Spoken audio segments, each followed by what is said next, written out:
Everyone, welcome back to your favourite channel Magnet Brains. मैं हूं शिप्रा तिवारी और यहाँ पर आपको बिल्कुल फ्री एजुकेशन प्रोवाइड कराया जाता है मेरे बच्चों, ताकि आप अपने लाइफ में बहुत अच्छा कुछ कर सके। सो आज की कहानी जो मुझे सुनानी आप सुनेंगे अपनी और सिर्फ अपनी शिप्रा मैम की जबानी बच्चों।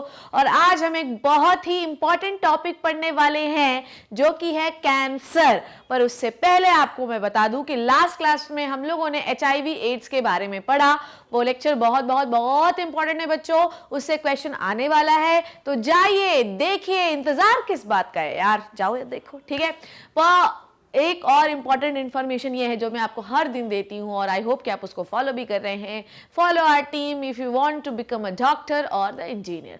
बिना समय गवाए आज के टॉपिक पर आए और समझते जाएं व्हाट इज द कैंसर। देखिए कैंसर क्या है। देखिए आपको पता है कि हमारे पास न्यूमरस टाइप के कैंसर्स होते हैं, ठीक है। आज आपको कुछ और चीज़ें भी बताऊंगी कि कुछ ट्यूमर्स तो आपके शरीर में होते ही होते हैं पर वो खतरनाक नहीं होते, ओके।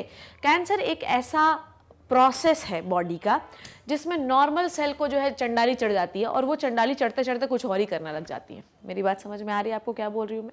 सो कैंसर एक ऐसा प्रोसेस है जिसमें एक नॉर्मल सेल को भूत चढ़ जाता है और वो डिवाइड होते होते होते होते होते कुछ ट्यूमर बनाना शुरू कर देती है, ठीक है।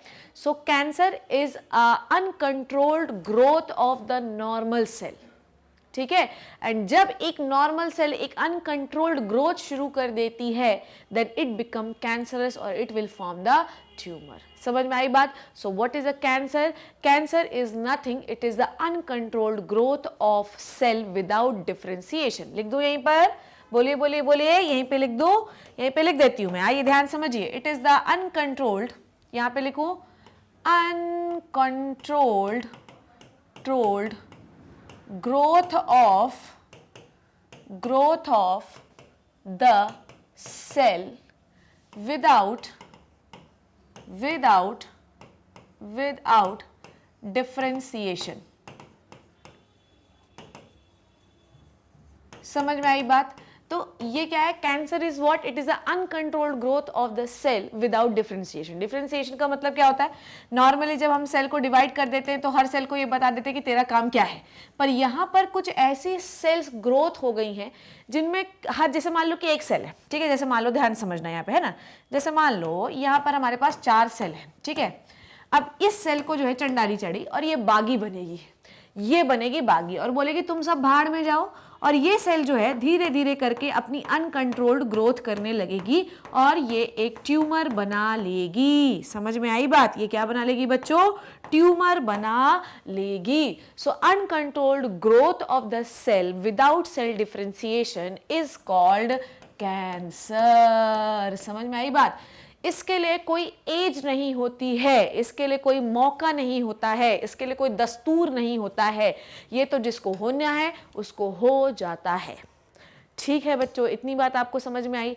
अब ये कैंसर क्यों होता है ये हमको जानना बहुत ज़्यादा ज़रूरी है, ठीक है। समझ में आई बात? तो कोई भी ऐसा नहीं है कि कैंसर की सेल जो है भगवान ने दी, ले तू कैंसर की सेल ले, नहीं। आपकी नॉर्मल सेल ही कैंसरस सेल में कन्वर्ट हो जाती है। समझ में आ गई बात? इसलिए आज का लेक्चर आपके लिए बहुत इंपॉर्टेंट है क्योंकि अब आपको ये समझना है कि किन किन चीज़ों से आपको बचना है। समझ में आ रही बात? तो ऐसा नहीं है कि हम कहीं बाहर से सेल लेकर बोल लो, शिव शंकर ने बोला लो ले बेटा वत्स तू कैंसर सेल ले, ना ना ना ना ना।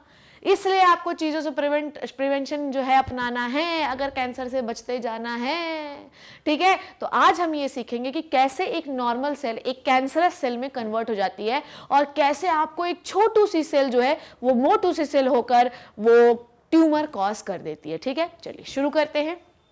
क्या होता है देखिए, मजेदार चीज है, मजेदार चीज है, आपको बहुत मजा आएगा।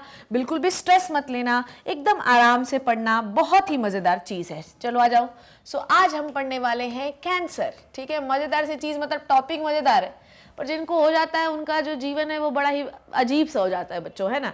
और इससे सवाल आने वाला है ये मैं आपको पहले ही बता देती हूँ, ठीक है।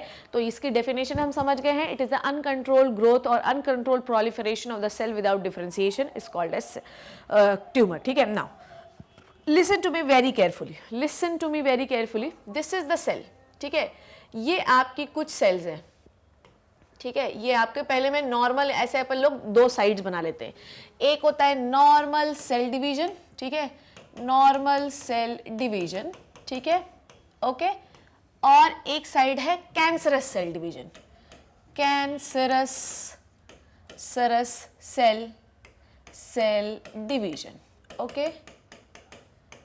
ये क्या हो गया है बोर्ड को, ओहो हो, ठीक, ओके। चलिए, तो आज हम लोगों को यही सीखना है। पहले हम ये सीख रहे हैं कि कैसे जो एक सेल होती है, ये क्या हुआ, ओके। आज हम पहले ये सीखने वाले हैं कि कैसे एक सेल जो होती है वो कैंसरस बन जाती है, ठीक है। सबसे पहले मैं आपको बताने वाली हूँ नॉर्मल सेल डिवीजन के बारे में, ठीक है। नॉर्मल सेल डिवीजन कैसे होता है, देखो यहाँ पर हमारे पास, पहले इसको ऐसे नहीं बनाते यार, ये अच्छा नहीं दिख रहा है, ठीक है। अब देखो यहाँ पर 2 सेल हैं और यहाँ पर 2 सेल है, ध्यान से समझते जाना, ठीक है। क्या होता है, ध्यान से देखो, ये सेल इधर की ओर डिवाइड हो रही है और ये सेल इधर की ओर डिवाइड हो रही है, ठीक है ना। नॉर्मल सेल डिवीजन में क्या होता है, ओके। अब जब नेक्स्ट में अगर आपने देखा, देखो ध्यान से क्या बोल रही हूँ मैं, नेक्स्ट प्रोसेस में आपने देखा कि ये जो सेल है ये डिवाइड होती जा रही है, 4 बन गई, और ये वाली सेल्स भी जो है डिवाइड होती जा रही है, ठीक है। अब आपने देखा इन दोनों सेल्स को, देखिए ये दोनों सेल्स जो है आपस में कांटेक्ट में आई, ठीक है। जैसे ही ये सेल्स कांटेक्ट में आएंगी बच्चों, ध्यान से देखना, जैसे ही ये सेल क्या होंगी बच्चों, कांटेक्ट में आएंगी, लुक एट दिस, ठीक है। जैसे ही ये सेल किस में आएंगी, कांटेक्ट में आएंगी, कैसे आएंगी, कांटेक्ट में आएंगी, ये जो है यहां से डिवाइड करना बंद कर देंगी, समझ में आई बात। स्टॉप द सेल डिवीजन, ठीक है, stop the cell division, clear हुई बात। यहां से ये सेल डिवीजन को स्टॉप कर देंगी, क्लियर हुई इतनी बात। ये क्या समझे आप कि जैसे ही ये दोनों सेल कांटेक्ट में आएंगी, ये यहां से सेल डिवीजन करना स्टॉप कर देंगी, क्या समझे आप। आपके पास ये सेल है, आपके पास ये सेल है, डन। अब आपने क्या किया, सेल डिवीजन करना शुरू किया। जब आप कांटेक्ट में आए इस जगह पे, लुक एट दिस, जब आप इस जगह पर आए, लुक एट दिस, इस जगह पर आए, तो आपकी सेल कांटेक्ट में आई और यहां से स्टॉप द सेल डिवीजन। इस प्रोसेस को हम क्या कहते हैं बच्चों, this process is called as contact inhibition, ठीक है, कांटेक्ट इनहिबिशन, ठीक है। इसको हम क्या कहते हैं बच्चों, कांटेक्ट इनहिबिशन। कांटेक्ट इनहिबिशन की प्रोसेस होने की वजह से नॉर्मल सेल डिवीजन जो होता है वो हमेशा कंट्रोल्ड रहता है, समझ रहे हो बात को, क्या बोल रही हूं मैं। So that the normal cell division will be controlled. ओ हो, समझ में आ गई बात। तो नॉर्मल सेल डिवीजन कभी भी ऐसा नहीं हो सकता कि बिल्कुल भड़ बहुत सारी सेल बनाए जा रहे, ना ना ना ना ना। जैसे ही सेल्स कांटेक्ट में आएंगी ये दोनों एक दूसरे को कंट्रोल करेंगे और सेल डिवीजन वहीं पे स्टॉप हो जाएगा। क्लियर हो गई इतनी बात, डन। अब यहां पर क्या होता है, यहां की कहानी कुछ अलग चल रही है, देखो कैसे होता है। देखो यहां पर भी 2 सेल्स हम लोगों ने ली, ये 2 सेल यहां पे ली और 2 सेल यहां पे ली, ठीक है। अब ये सेल यहां डिवाइड हो रही है, ये सेल यहां डिवाइड हो रही है, ठीक है। नेक्स्ट में अपन ने देखा कि ये देखो, ठीक है, थोड़ा छोटा एरो बनाती हूँ, ठीक है। नेक्स्ट में हम लोगों ने ये देखा कि ये सेल जो इधर आ रही है, जैसे ये कांटेक्ट में आई, ठीक है, 1 2 3 4 और ये कांटेक्ट में आई, ठीक है। ये जैसे ही कांटेक्ट में आई, यहां पर कांटेक्ट इनहिबिशन स्टॉप हो ही नहीं रहा है, समझ रहे हो बात को। यहां पर कांटेक्ट इनहिबिशन हो ही नहीं रहा है, कांटेक्ट इनहिबिशन नहीं हुआ।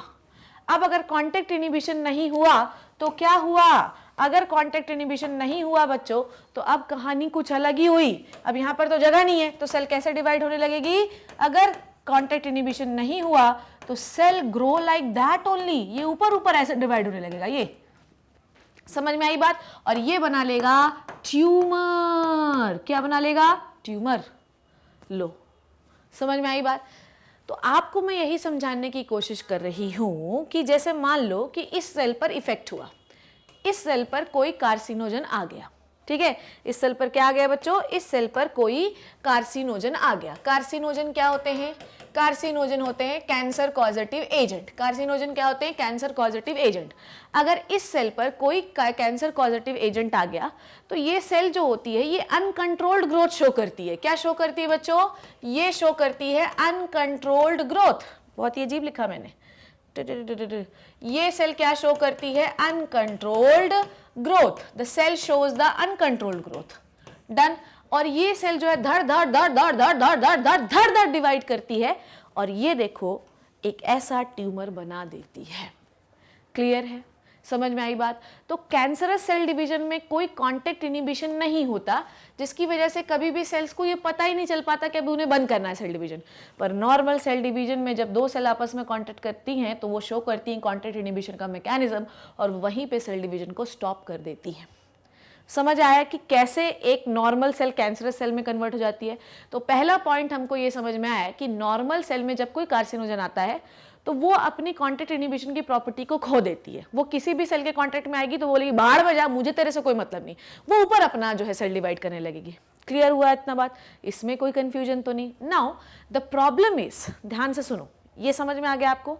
नाउ द प्रॉब्लम इज कि मैम ठीक है, देखो ये जब सेल डिवाइड होती हैं तो ये न्यूट्रिशन लेती है, ठीक है। अब तुम्हारी सेल में एक लिमिटेड न्यूट्रिशन है कि नहीं है? मेरी बात समझ आ रही है आपको क्या बोल रही हूँ मैं? मान लो कि यहाँ पर 100 सेल्स थी, ठीक है, ओके। हमारे पर्टिकुलर ऑर्गन में 100 सेल्स के लिए न्यूट्रिशन था, ठीक है। वो नॉर्मल सेल होनी चाहिए, 100 सेल्स के लिए न्यूट्रिशन था। अब हुआ ये कि किसी एक पर्टिकुलर सेल ने अपने आप चंडाली चढ़ गई, वो बागी हो गई और उसने अपना सेल डिवीजन अलग ही तरीके का स्टार्ट हो गया। अब यहाँ पर हमारे पास 200 सेल हैं, ठीक है।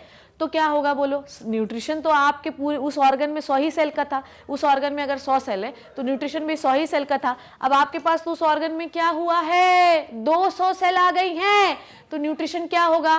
न्यूट्रिशन क्या होगा?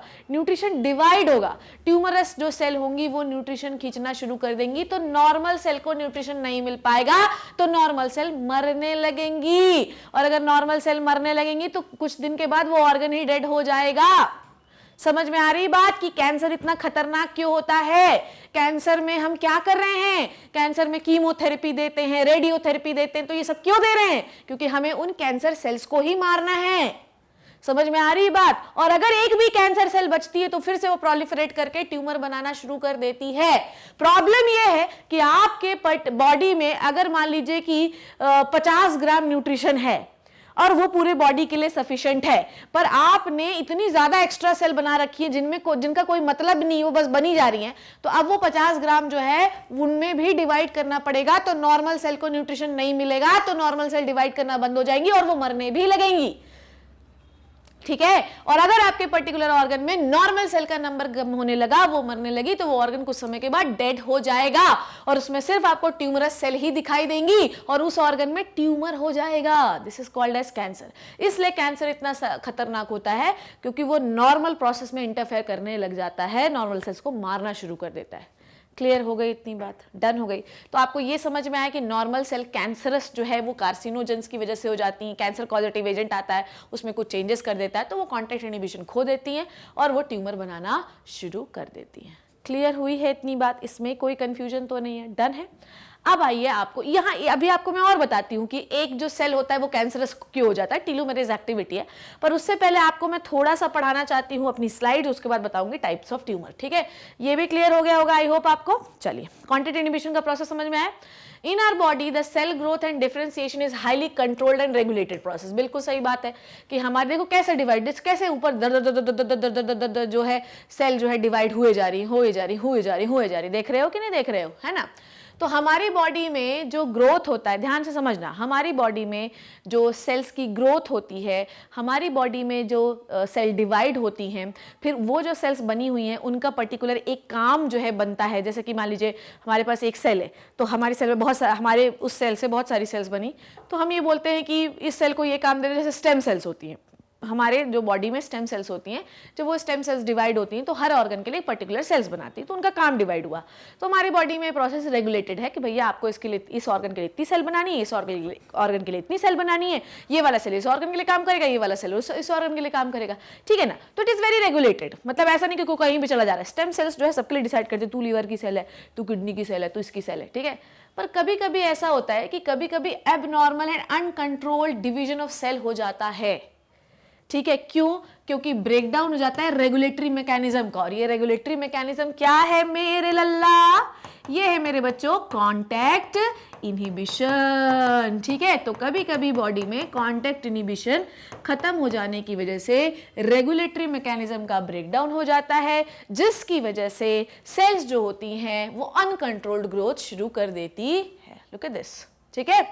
ओके आगे, normal cell shows the property of called as contact inhibition, यही लिखा है, बट कैंसर सेल में ये प्रॉपर्टी नहीं होती है। Hence cancerous cell continue to divide and give rise the mass of cells called as neoplasm और ट्यूमर।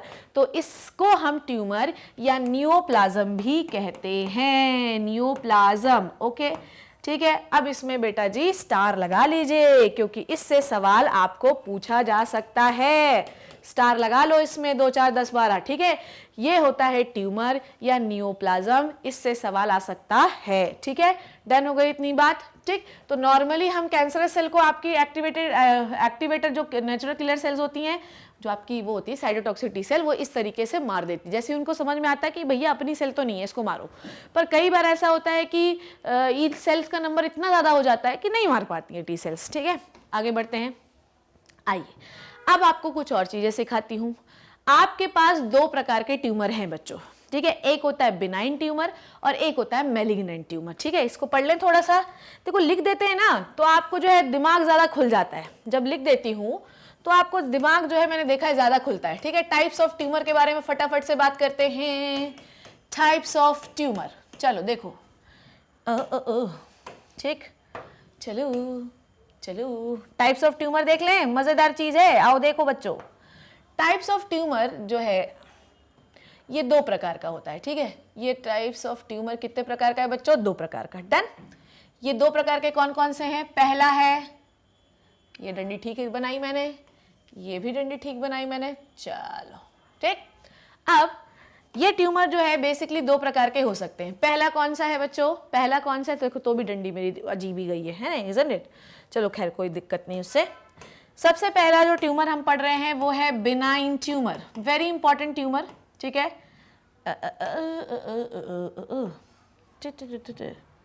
चलो सबसे पहले हम पढ़ेंगे बिनाइन ट्यूमर, ठीक है, ओके। और दूसरा हम पढ़ेंगे मैलिग्नेंट ट्यूमर, ठीक है। दूसरा हम पढ़ रहे हैं मैलिग्नेंट ट्यूमर, ठीक है। चलिए इन दोनों में फर्क समझते हैं पहले क्या है। देखो बिनाइन ट्यूमर जो होते हैं ये हमेशा एक ही जगह पर रहते हैं, ठीक है। तो एक एक वन वर्ड लिख दो इसके लिए। बिनाइन ट्यूमर जो होते हैं वो हमेशा वन प्लेस पे रहते हैं, ठीक है। ज़्यादातर ये कैंसरस नहीं होते। बिनाइन ट्यूमर जो होते हैं वो वन प्लेस पे रहते हैं। देखो कितना अजीब लिखा, ठीक। बिनाइन ट्यूमर हमेशा कैसे रहते हैं बच्चों? वन प्लेस पे रहते हैं। और ये कभी भी ध्यान समझना, ये इधर उधर घूमते नहीं है, वन प्लेस पे रहते हैं। और ये नॉन कैंसरस से रहते हैं। क्या कैसे रहते हैं? नॉन कैंसरस, नॉन कैंसरस रहते हैं। इसका एक एग्जाम्पल बताऊं? एग्जाम्पल देखूं, मोल, मोल, ठीक है। देखो आपके पूरे बॉडी में बहुत सारे तिल होंगे, बहुत सारे मस्से होंगे, क्या ये कभी कैंसरस हैं? बहुत सारे मस्से होते हैं, उससे कैंसर हो जाता है क्या? नहीं।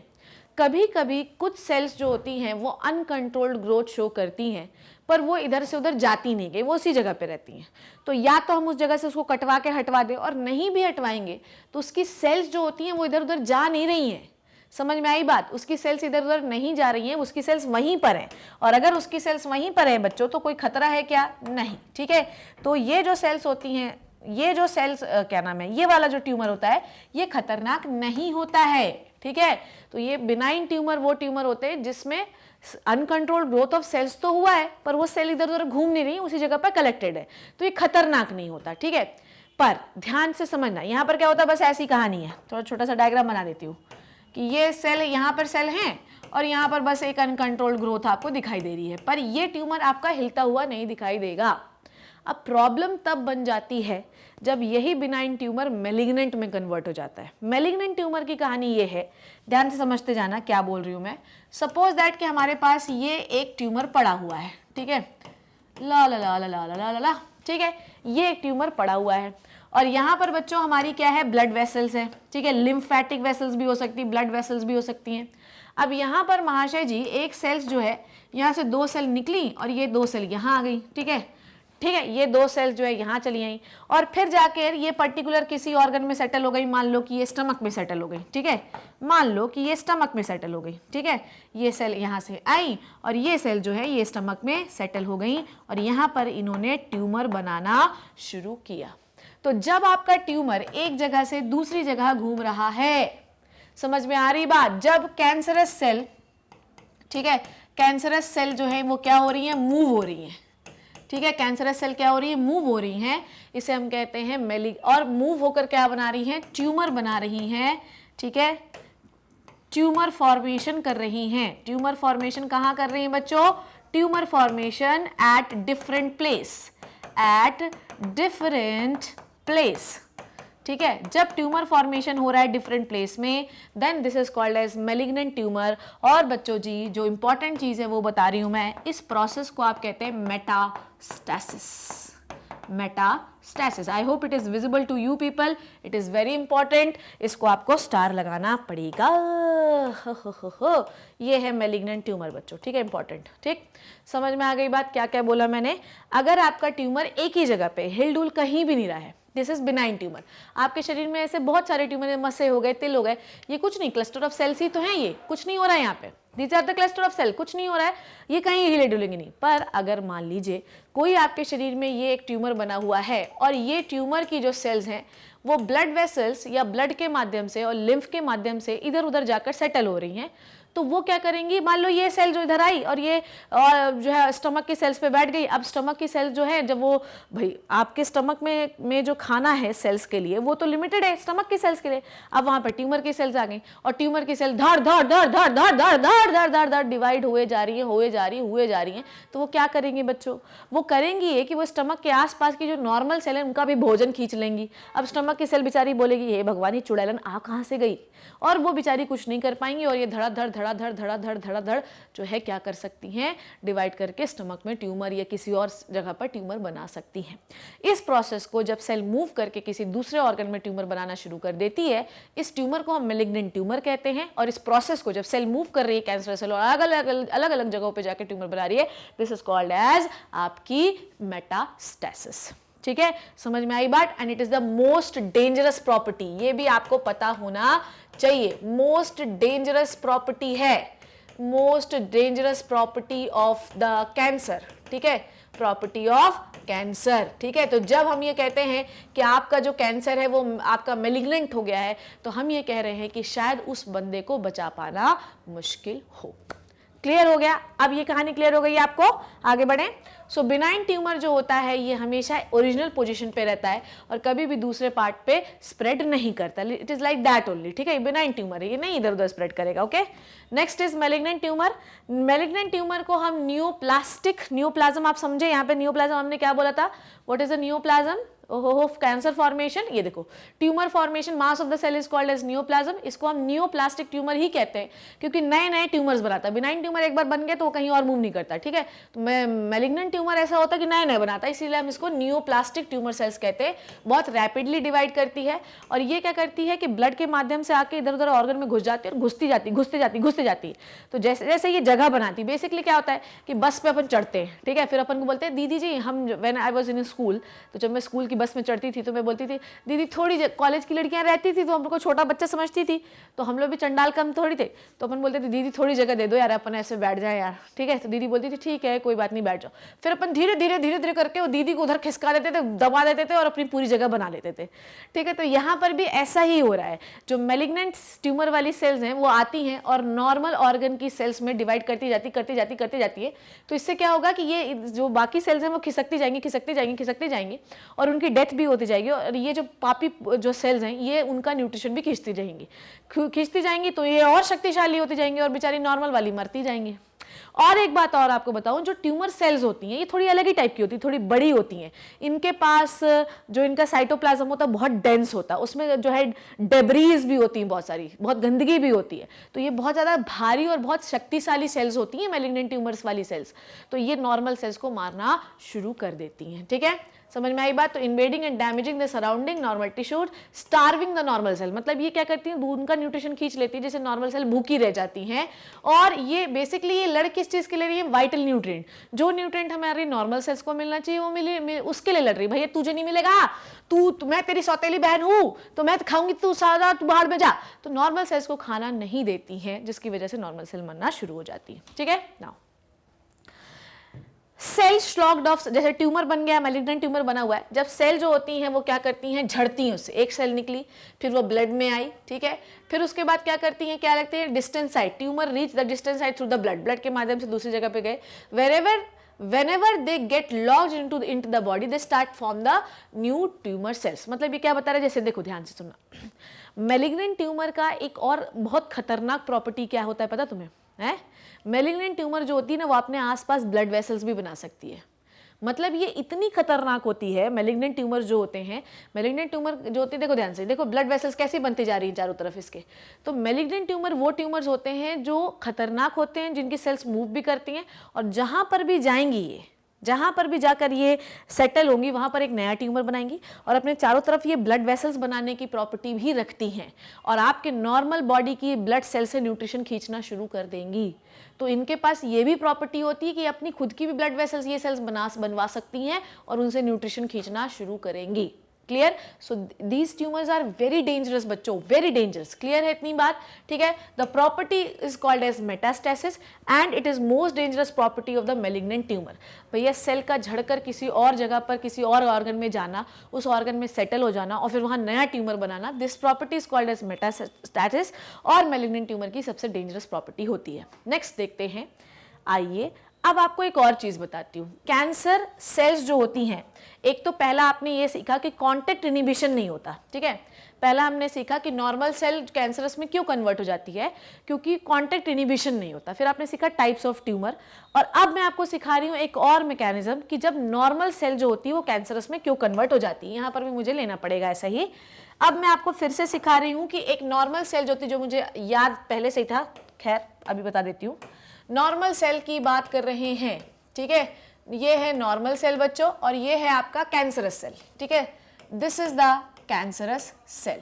और अब मैं आपको ये बताने वाली हूं कि एक और कहानी ये है। पहला तो आपने ये सीखा कि कांटेक्ट इनिबिशन, दूसरा अब मैं आपको ये सिखाने वाली हूँ दूसरी एक्टिविटी जो एक नॉर्मल सेल को कैंसरस सेल में कन्वर्ट कर देती है, और इसे हम कहते हैं टीलोमरेज एक्टिविटी। Telomerase activity. चलिए देखते हैं टीलोमरेज एक्टिविटी क्या होती है। चलो देखो, आ जाओ बच्चों, क्या है टीलोमरेज एक्टिविटी। चलो अब तुमको सिखाती हूँ टीलोमरेज एक्टिविटी क्या है। तो पहला कारण हमने सीखा, हमने क्या क्या सीख लिया, पहले उसको एक बार रिवाइज कर लेते हैं हम लोगों ने सीखा कि एक नॉर्मल सेल कैंसरस सेल में कन्वर्ट क्यों हो जाती है। रीजन नंबर 1 हमने ये सीखा कि जो नॉर्मल सेल होती है जब वो अपना कांटेक्ट इनिबिशन खो देती है तो वो कैंसरस सेल में कन्वर्ट हो जाती है। उसके बाद हम लोगों ने सीखा बच्चों टाइप्स ऑफ ट्यूमर, जिसमें मैंने आपको पढ़ाया बिनाइन ट्यूमर और मैलिग्नेंट ट्यूमर के बारे में। और अब मैं आपको दूसरा कारण बताने वाली हूं जिसमें हम ये सीखने वाले हैं कि एक और कारण, भाई एक ही कारण थोड़ी कि कांटेक्ट इनिबिशन खत्म हो गया तो नॉर्मल सेल कैंसर में कन्वर्ट हो गई। एक और एक्टिविटी होती है जिसे हम कहते हैं telomerase activity. Now listen to me very carefully मेरे प्यारे बच्चों, मेरे जिगर के टुकड़ों, आंखों के तारे। आंखों में चश्मा लग गया पर तारे अंदर हैं मेरे अभी, ठीक है। चलो अब देखते हैं मैं क्या बोल रही थी। देखो नॉर्मल सेल जो होती है ना, उसका अपना एक लाइफ स्पैन होता है, ठीक है। एक समय के बाद चाहे तुम किसी भी सेल को कितना भी न्यूट्रिशन दे दो, वो डिवाइड नहीं हो सकती है। मेरी बात समझे, फिर से सुनिए। कोई भी एक सेल, उसके डिवाइड करने की अपनी एक क्षमता होती है। एक समय के बाद किसी भी एक सेल को आप कितना भी न्यूट्रिशन दे दो मेरे प्यारे बच्चों, उसको कोई फर्क नहीं पड़ता है। ऐसा क्यों है, आइए समझते हैं। देखो हमको ये पता है कि कौन से कलर से बनाऊं, ब्लू से बनाती हूँ, ठीक है। हमारे पास एक सेल है, डन है, ठीक है। हमको ये पता है कि हमारे सेल्स में जो क्रोमोसोम्स होते हैं, इन क्रोमोसोम्स का जो ऊपर वाला हिस्सा होता है, दिस इज कॉल्ड एज टीलोमर, ठीक है। ये क्या होते हैं, टीलोमर, ठीक है। ध्यान समझते जाना क्योंकि इंपॉर्टेंट है और समझना है आपको, okay. This is called as telomere. ये क्या है, टीलोमर। डन है बच्चों। अब जब ये सेल डिवाइड होगी, बच्चों ध्यान से समझना, जब ये सेल डिवाइड होगी तो ये 2 सेल बनाएगी, डन है, ठीक है। ये क्या बनाएगी बच्चों, 2 सेल बनाएगी। इनके पास एक एक क्रोमोसोम चला गया, ठीक है। अब आपको जो समझाने की कोशिश कर रही हूँ, थोड़ा ज्यादा क्रोमोसोम छोटा बना दिए, थोड़ा बड़ा बनाती हूँ, ठीक, ओके। नाउ अब जो मैं आपको समझाने की कोशिश कर रही हूँ वो ध्यान से समझना। देखो जब सेल डिवाइड होती है तो इनका जो क्रोमोसोम होता है ना, वो छोटा हो जाता है, क्योंकि इसके जो टीलोमर्स होते हैं ना, वो खत्म हो जाते हैं, ठीक है, ये अभी आपको ये आपको प्रॉपर्टी नहीं पता होगी सेल डिवीजन की, पर आपको पता होनी चाहिए। जब एक सेल 2 सेल्स में डिवाइड होती है तो उसके जो टीलोमर्स होते हैं क्रोमोसोम के, वो क्या हो जाते हैं, वो हो जाते हैं आपके खत्म। ठीक है, और क्रोमोसोम का जो साइज हो जाता है, टीलोमर्स, पूरा क्रोमोसोम नहीं, सिर्फ उसका टीलोमर जो होता है वो खत्म हो जाता है। ठीक है, वैसे भी टीलोमर का, अच्छा बोलो मैडम सारे जेनेटिक मटेरियल उसके अंदर, क्रोमोसोम के अंदर पता नहीं क्या क्या था, वो क्या होगा? बेटा जी, जितना भी जेनेटिक मटेरियल और जितनी कहानी है वो सब सेंटर पर है, किनारे पर कुछ है ही नहीं, तो टीलोमर जो हटता जाता है। फिर समझो, जब यही सेल फिर से 2 में डिवाइड होगी, ठीक है, क्रोमोसोम नंबर रेप्लिकेट होगा और फिर से जब डिवाइड होगी तो ये बच्चों क्रोमोसोम और छोटे हो जाएंगे। ठीक है, ये भी क्रोमोसोम जो है ये और छोटे हो जाएंगे। डन, इसको थोड़ा और छोटा बनाती हूँ, ये और छोटे हो गए कि नहीं हो गए? अब इनका भी टीलोमर जो है ये भी हटेगा, ये हटाया आपने, ये हटाया आपने, ये अब बहुत सारे बोलेंगे 1 से 2 क्या, पहले क्रोमोसोम नंबर रेप्लिकेट होगा, पढ़ा होगा सेल डिवीजन में। ठीक है, उसके बाद अपन ने और सेल डिवाइड की। ठीक है, अब तो भैया ये बहुत ही छोटे हो गए, ओ हो, ये तो बहुत ही छोटे हो गए। अब मुझे बताओ, क्या ये सेल इसके बाद और डिवाइड हो सकती है? इतने छोटे छोटे से क्रोमोसोम लेने के बाद, क्रोमोसोम की भी खुद की कोई आइडेंटिटी है या नहीं है? क्या ये और डिवाइड हो सकते हैं? बताओ। नहीं, ये इसके बाद और डिवाइड नहीं हो सकते। समझ में आ रही बात? तो ये होती है आपकी एक्टिविटी, टीलोमरेज एक्टिविटी। तो मैं आपको ये बताने की कोशिश कर रही हूं कि हर सेल जब वो डिवाइड होती है प्यारे बच्चों, तो उसका जो टीलोमर होता है वो लॉस होता जाता है और क्रोमोसोम जो होता है वो छोटा होता जाता है। भाई ये इतना बड़ा क्रोमोसोम था, इतना इतना पार्ट आपने हटा दिया, तो अगली बार क्रोमोसोम छोटा हो गया ना, फिर इतना इतना पार्ट हटा दिया तो क्रोमोसोम और छोटा हो गया ना, तो क्रोमोसोम छोटा होता जा रहा है। ठीक है, क्रोमोसोम की खुद की आइडेंटिटी है, ऐसा थोड़ी कि बिल्कुल एक समय ऐसा आएगा कि क्रोमोसोम इतना छोटा हो गया है कि अब इन सेल्स को आप ध्यान से सुनो, अब इन सेल, अरे यार, अब इन सेल्स को आप कितना भी न्यूट्रिशन दे दो बच्चों, कितनी भी न्यूट्रिशन इन सेल्स को दे दो, ये डिवाइड नहीं हो सकते, क्योंकि अब क्रोमोसोम का एप्रोप्रिएट साइज ही नहीं है। तो ये भी हुआ एक रेगुलेशन ऑफ सेल डिवीजन। ये एक समय के बाद हर सेल अपने आप को डिवाइड करना बंद कर देती है। समझ में आई बात? एक सेल का अपना एक लाइफ साइकिल होता है, उसके बाद वो डिवाइड नहीं कर सकती, क्योंकि उसका जो क्रोमोसोम जो साइज है वो इतना छोटा हो चुका है कि अब वो उसके पास इनफ जेनेटिक मटेरियल नहीं है कि वो रेप्लिकेट करके जो है नई सेल्स बना सके। ठीक है, पर यहां पर अगर आप कैंसरस सेल की बात करो तो कैंसरस सेल में होता ये है कि ये जो क्रोमोसोम है इनके ऊपर हो जाती है टीलोमरेज एक्टिविटी। अब आपके मन में ये सवाल आना चाहिए, मैडम टीलोमरेज तो वो एंजाइम होता है जो टीलोमर को काटता है। नहीं, यहां पर टीलोमरेज वो एंजाइम है जो टीलोमर को बचाता है। ठीक है, ये टीलोमरेज जो एंजाइम है ये बच्चों टीलोमर को बचाता है, लिख देती हूं यहां पे, बचाता है। ठीक है, ये टीलोमर को बचाता है, और कभी टीलोमर डिस्ट्रॉय नहीं होगा तो क्रोमोसोम का साइज छोटा होगा क्या? जी बोलो मेरे साथ। ये क्रोमोसोम का नंबर है, फिर ऐसे रेप्लिकेट होगा, फिर यहां से 2 सेल्स बनेंगी बच्चों। ये देखो इतने ही बड़े बड़े क्रोमोसोम बन रहे हैं। ठीक है, ये देखो इतने ही बड़े बड़े क्रोमोसोम बन रहे हैं कि नहीं बन रहे हैं, फिर इनका नंबर रेप्लिकेट होगा, ये नंबर रेप्लिकेट हुआ। ठीक है, ये, और फिर इनसे 2 सेल्स बनी उतने ही बड़े बड़े क्रोमोसोम वाले। तो आप क्या देख रहे हो? आप ये देख रहे हो कि इसमें टीलोमर डिस्ट्रॉय ही नहीं हो रहा है, तो क्रोमोसोम का साइज छोटा ही नहीं हो रहा है। जब क्रोमोसोम का साइज छोटा ही नहीं हो रहा है तो क्रोमोसोम कभी खत्म ही नहीं होंगे, तो कभी वो स्थिति ही नहीं आएगी कि हम सेल डिवीजन रोक सके।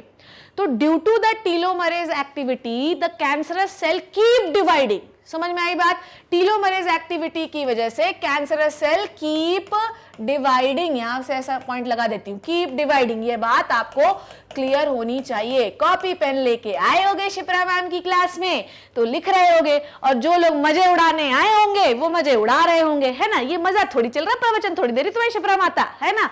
तो ये बात आपको पता होनी चाहिए कि due to the absence of telomerase activity normal cell का एक समय के बाद सेल डिवीजन रुकता है। ठीक है, और कैंसरस सेल का सेल डिवीजन नहीं रुकता due to the presence of telomerase activity. समझ आ गई बात? इतनी बात क्लियर हुई? डन हुई इतनी बात? अब आओ एक और चीज पढ़ते हैं। ठीक है, एक और कहानी है। क्या बोला मैंने? ध्यान सुनना। अब एक और कहानी है जो मुझे है सुनानी। देखो, एक और होते हैं आपके सेल में, ठीक है, कुछ जीन्स होते हैं, ठीक है, जिन्हें हम कहते हैं proto oncogenes. Normal cell, compare करो, कंपेयर किया करो बच्चों, बिना कंपैरिजन के बायोलॉजी नहीं पढ़नी चाहिए। और वैसे भी कोई भी सब्जेक्ट बिना कंपैरिजन के नहीं पढ़ना चाहिए, नहीं तो आदमी भूल जाता है क्या कंटेंट। ठीक है, चलो बच्चों डन। चलिए शुरू करते हैं। तो नॉर्मल सेल में ध्यान से समझना, नॉर्मल सेल में एक जीन होता है। जीन को कैसे बनाऊं, जीन को ऐसे बना लेती हूं। ठीक है, इस जीन का नाम होता है बच्चों प्रोटो-ऑन्कोजीन। ठीक है, एक जीन होता है, इसे आप कहते हैं प्रोटो-ऑन्कोजीन। ठीक है, ऑन्कोजीन का मतलब क्या होता है, व्हाट इज अ ऑन्कोजीन।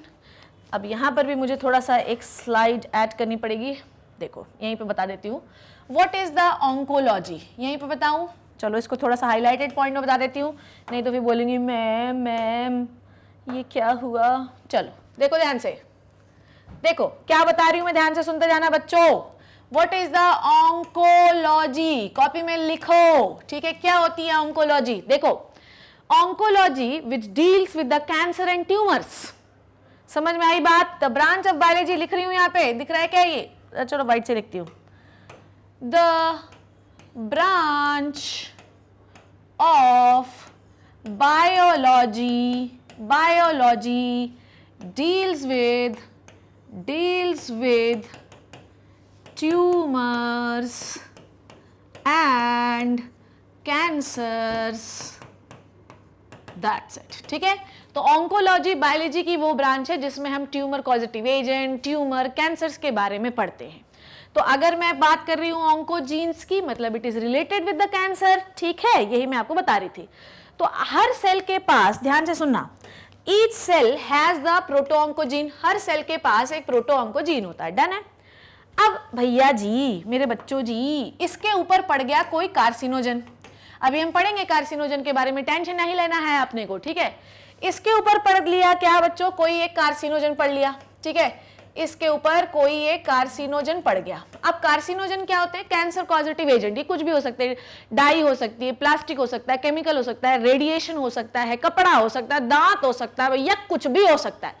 अब इसके ऊपर पड़ गया। अब ये प्रोटो-ऑन्कोजीन बच्चों अभी क्या थे, इनएक्टिव। अभी ये प्रोटो-ऑन्कोजीन क्या है, अभी इनएक्टिव है। ठीक है, पर जैसे ही इनके ऊपर क्या पड़ा, कार्सिनोजन पड़ा, इनको चढ़ी चंडाली। अब ये नहीं रुकेंगे और ये प्रोटो-ऑन्कोजीन जो है ये एक्टिव हो गए, और ये प्रोटो-ऑन्कोजीन एक्टिव होकर कन्वर्ट हो गए ऑन्कोजीन में। नहीं, अभी मैं आपको नॉर्मल सेल के बारे में बात कर रही हूँ ना। अभी ये क्या है, इनएक्टिव है, अभी इसके ऊपर कोई कार्सिनोजन नहीं पड़ा है। सॉरी, ये नॉर्मल सेल की कहानी कर रही हूँ ना। ठीक है, अभी इनके ऊपर, अभी ये इनएक्टिव है। इनएक्टिव होने की वजह से नॉर्मल सेल डिवीजन इस तरीके का चलता रहेगा। ठीक है, ये बता रही थी मैं, देखो कैंसर बताने लगी। ये आपका नॉर्मल सेल डिवीजन है, नॉर्मल सेल डिवीजन। ऐसे ही आपको कंपैरिजन कॉपी में बनाना है। ठीक है, मजाक नहीं चल रहा है, कैंसर से सवाल आने हैं, इसीलिए आपको इतना व्यवस्थित पढ़ा रही हूं मैं। अब ये यहाँ पर जो है क्या थे, इनके ऊपर क्या पड़ गया बच्चों जी, कार्सिनोजन। इनके ऊपर क्या आया, कार्सिनोजन, कैंसर कॉजेटिव एजेंट। ठीक है, इसीलिए ज्यादा सिगरेट, ज्यादा शराब, ज्यादा प्लास्टिक में खाना पीना, ये सब नहीं करना चाहिए। कार्सिनोजन थे, ये प्रोटो-ऑन्कोजीन क्या हो गए बच्चों, एक्टिव हो गए। ये प्रोटो-ऑन्कोजीन जो है ये क्या हो गए, एक्टिव हो गए, और ये प्रोटो-ऑन्कोजीन कन्वर्ट हो गए ऑन्कोजीन्स में। ठीक है, एक्टिव हो गए, और ये किस में कन्वर्ट हो गए, ऑन्कोजीन्स में। ठीक है, और ये सेल को चढ़ेगी अब चंडाली, ये बागी हो गई है। अब इसने क्या किया कि ये नॉर्मल सेल चल रही थी आपकी। ठीक है, ये नॉर्मल सेल चल रही थी, ये नॉर्मली कांटेक्ट इनहिबिशन शो करना चाहिए था, पर जैसे ये कांटेक्ट में आई, ये बोली मैं नहीं मानूंगी। इसने अपना एक ट्यूमर बना लिया और हो गया आपको कैंसर। तो due to the activation of proto oncogene into the oncogene, proto oncogene के ऑन्कोजीन्स में कन्वर्जन की वजह से आपको कैंसर हो सकता है। तीसरा रीजन क्लियर हुआ। पहला रीजन था कांटेक्ट इनहिबिशन खत्म हुआ इसलिए हुआ। दूसरा रीजन मैंने आपको क्या बताया, दूसरा रीजन क्या डिस्कस किया हम लोगों ने, दूसरा रीजन हम लोगों ने आपको दिखाई दूं पहले, कहां गया, हाँ, दूसरा रीजन था टीलोमरेज एक्टिविटी स्टार्ट हुई इसलिए कैंसर हुआ। तीसरा रीजन हम लोगों ने क्या पढ़ा, तीसरा रीजन हमने पढ़ा the activation of the proto-oncogene into the oncogene. ठीक है, यहीं पर एक और बताना चाहूंगी, फोर्थ रीजन भी आप बात चली तो दूर तक चली जाए। ठीक है, नॉर्मल सेल में एक होता है ट्यूमर सप्रेशन जीन। ठीक है, यहां पर ये भी बता ही दूं, यहां पर एक जीन होता है which is called as tumour suppressor gene. बच्चों कॉपी लेकर आना क्योंकि इंपॉर्टेंट चीजें बता रही हूं और ये सवाल आ जाता है। ट्यूमर सप्रेसर जीन जो होता है ये एक्टिव रहता है, ठीक है। जब तक ये एक्टिव रहेगा तब तक नॉर्मल सेल डिवीजन चलता रहेगा, नॉर्मल सेल डिवीजन, ठीक है। पर अगर फोर्थ रीजन यहीं पे डिस्कस कर रहे थे अपन, तो अगर मान लीजिए ट्यूमर सप्रेसर जीन, टीएसएफ लिख रही हूं, टीएसजी, ठीक है, ट्यूमर सप्रेसर जीन क्या हो गया बच्चों, ट्यूमर सप्रेसर जीन अगर हो गया इनएक्टिव, ठीक है, तो क्या होगा, तो ट्यूमर बनेगा, ट्यूमर बनेगा तो क्या होगा, कैंसर होगा। मैडम ये तो क्लियर कट है, पर हर ट्यूमर कैंसर नहीं होता है, जैसे कि बिनाइन ट्यूमर पढ़ा हम लोगों ने, ठीक है। 4 रीजन हम लोगों ने पढ़ लिए हैं कैंसर होने के। पहला कॉन्टेंट एनिमेशन खत्म होना, टीलोमेरेज एक्टिविटी शुरू होना। तीसरा हम लोगों ने पढ़ा आपका प्रोटोऑन्कोजिन का ऑन्कोजिन में कन्वर्जन। और चौथा रीजन हम लोगों ने पढ़ा ट्यूमर सप्रेशर जीन का इनएक्टिवेशन, ठीक है। ट्यूमर सप्रेस कर रहा है ना वो जीन, अगर एक्टिव हो गया। और ये सब क्यों होता है, ये क्यों हुआ, ये क्यों एक्टिव हुआ, क्योंकि इन सब के ऊपर कुछ चीजें पड़ रही हैं जिन्हें हम कहते हैं कार्सिनोजन। क्या कहते हैं बच्चों, कार्सिनोजन। कार्सिनोजन क्या होते हैं अब हम उसको डिस्कस करेंगे। कार्सिनोजन होते हैं कैंसर कॉजेटिव एजेंट। चलो चलो चलो चलो आ जाओ आ जाओ आ जाओ, डिस्कस कर रहे हैं कार्सिनोजेंस के बारे में बच्चों। चलिए इसके लिए मुझे थोड़ी सी ज्यादा सी जगह चाहिए, ठीक है। अब हम पढ़ रहे हैं cancer causative agent, okay. Cancer causative agent को हम कार्सिनोजन कहते हैं। तो आज की कहानी है कार्सिनोजन के बारे में, ठीक है। कार्सिनोजन क्या होते हैं, कार्सिनोजन होते हैं कैंसर कॉजेटिव एजेंट। ये कुछ भी हो सकते हैं, ठीक है, कुछ भी हो सकते हैं बच्चों। It may be physical agent, ठीक है बच्चों, it may be physical agent, ठीक है, it may be physical agent, ठीक है, it may be chemical agent, ठीक है, it may be chemical agent, ठीक है, और it may be biological agent, biological agent. चलिए डन। तो कुछ भी हो सकते हैं, ठीक है, किसी की भी वजह से हमें कैंसर हो सकता है बच्चों। तो चलिए शुरू करते हैं अपन लोग फिजिकल एजेंट से। तो कहानी समझ में आए आपको, ओके। तो causes of cancer carcinogenic agent, transformation of normal cell into the cancerous neoplastic cell may be induced by the physical, chemical और biological agent, ठीक है। चलिए देखते हैं क्या क्या है फिजिकल, केमिकल और बायोलॉजिकल एजेंट। फिजिकल में हम पढ़ेंगे रेडिएशंस के बारे में, ठीक है, जैसे कि एक्स रेज, गामा रेज। देखो 2 टाइप की रेडिएशंस, चलो यहाँ पर कर ही लेते हैं अपन लोग यार, बात चली तो कर लेते हैं। 2 प्रकार की रेडिएशन बच्चों हम लोगों को इसमें पढ़नी है, ठीक है। एक हम पढ़ेंगे आयोनाइजिंग रेडिएशन, ठीक है, ionizing, I hope this colour is visible, ठीक है, आयोनाइजिंग रेडिएशन, ठीक है, ओ ओ ओ ओ आयोनाइजिंग, ठीक है, ionizing radiation, okay. I think this colour is not visible. ओ ये क्या हुआ, ओ ओ ओ व्हाट इज दिस, ओके आ गया। Ionize, oh shit, okay. Ionizing radiation के बारे में पढ़ेंगे। अब मैं येलो कलर ले रही हूँ, ठीक है, क्योंकि इसमें से I think it is not visible but let it be. और हम पढ़ेंगे non ionizing radiation, non ionizing radiation, ठीक है। रेडिएशन को पूरा नहीं लिख रही हूँ, ठीक है, ऐसा लिख दे रही हूँ, ठीक है। तो 2 प्रकार के रेडिएशन पढ़ने हैं उसमें। आयोनाइजिंग रेडिएशन वो होते हैं जो आपके टिश्यू विश्यू को छेद डालते हैं, ठीक है। जैसे इसमें हम लोग क्या पढ़ेंगे, एक्स रेज के बारे में, एक्स रेज, और इसमें हम पढ़ेंगे यूवी रेज के बारे में। क्लियर हुआ बात, इसमें अभी तक आपको कोई कंफ्यूजन तो नहीं है ना। चलो एक्स रेज एंड इसमें एक और एग्जांपल आप ऐड करिए, गामा रेज, ठीक है। तो एक्स रेज और गामा रेज जो होती हैं ये आयनाइजिंग रेडिएशंस होती हैं, ठीक है, और ये खतरनाक रेडिएशंस होती हैं। हालांकि ये रेडिएशन जो होती हैं इनकी कम इंटेंसिटी हम एक्स रेज में यूज करते हैं, ठीक है। नॉन आयनाइजिंग रेडिएशन में आपको एग्जाम्पल पढ़ना है यूवी रेज का, ठीक है। यूवी रेज जो होती हैं, जैसे कि जो आपका सन होता है, सन से भी जो कैंसर होते हैं सन रेज में, तो हम बोलते हैं उसको यूवी कैंसर हो गया। तो स्किन कैंसर जो होता है जनरली वो यूवी रेज से हो सकता है, ठीक है। जनरली मतलब ऐसा नहीं कि सिर्फ स्किन कैंसर यूवी रेज से ही होगा, यूवी रेज हमको सन से भी मिलती है, ठीक है। आगे बात करें केमिकल एजेंट्स, केमिकल एजेंट्स की तो हम क्या कहने ही क्या यार, किसी ड्रग्स से हो सकता है आपको कैंसर, किसी डाई से हो सकता है आपको कैंसर, टोबैको से हो सकता है आपको कैंसर, स्मोक से हो सकता है आपको कैंसर, ठीक है, और किससे हो सकता है, टार जो करे आपको बहुत बीमार, उससे हो सकता है कैंसर, और अल्कोहल से हो सकता है आपको कैंसर। मतलब केमिकल के तो कहने ही क्या, इतने सारे केमिकल से आपको कैंसर हो सकता है।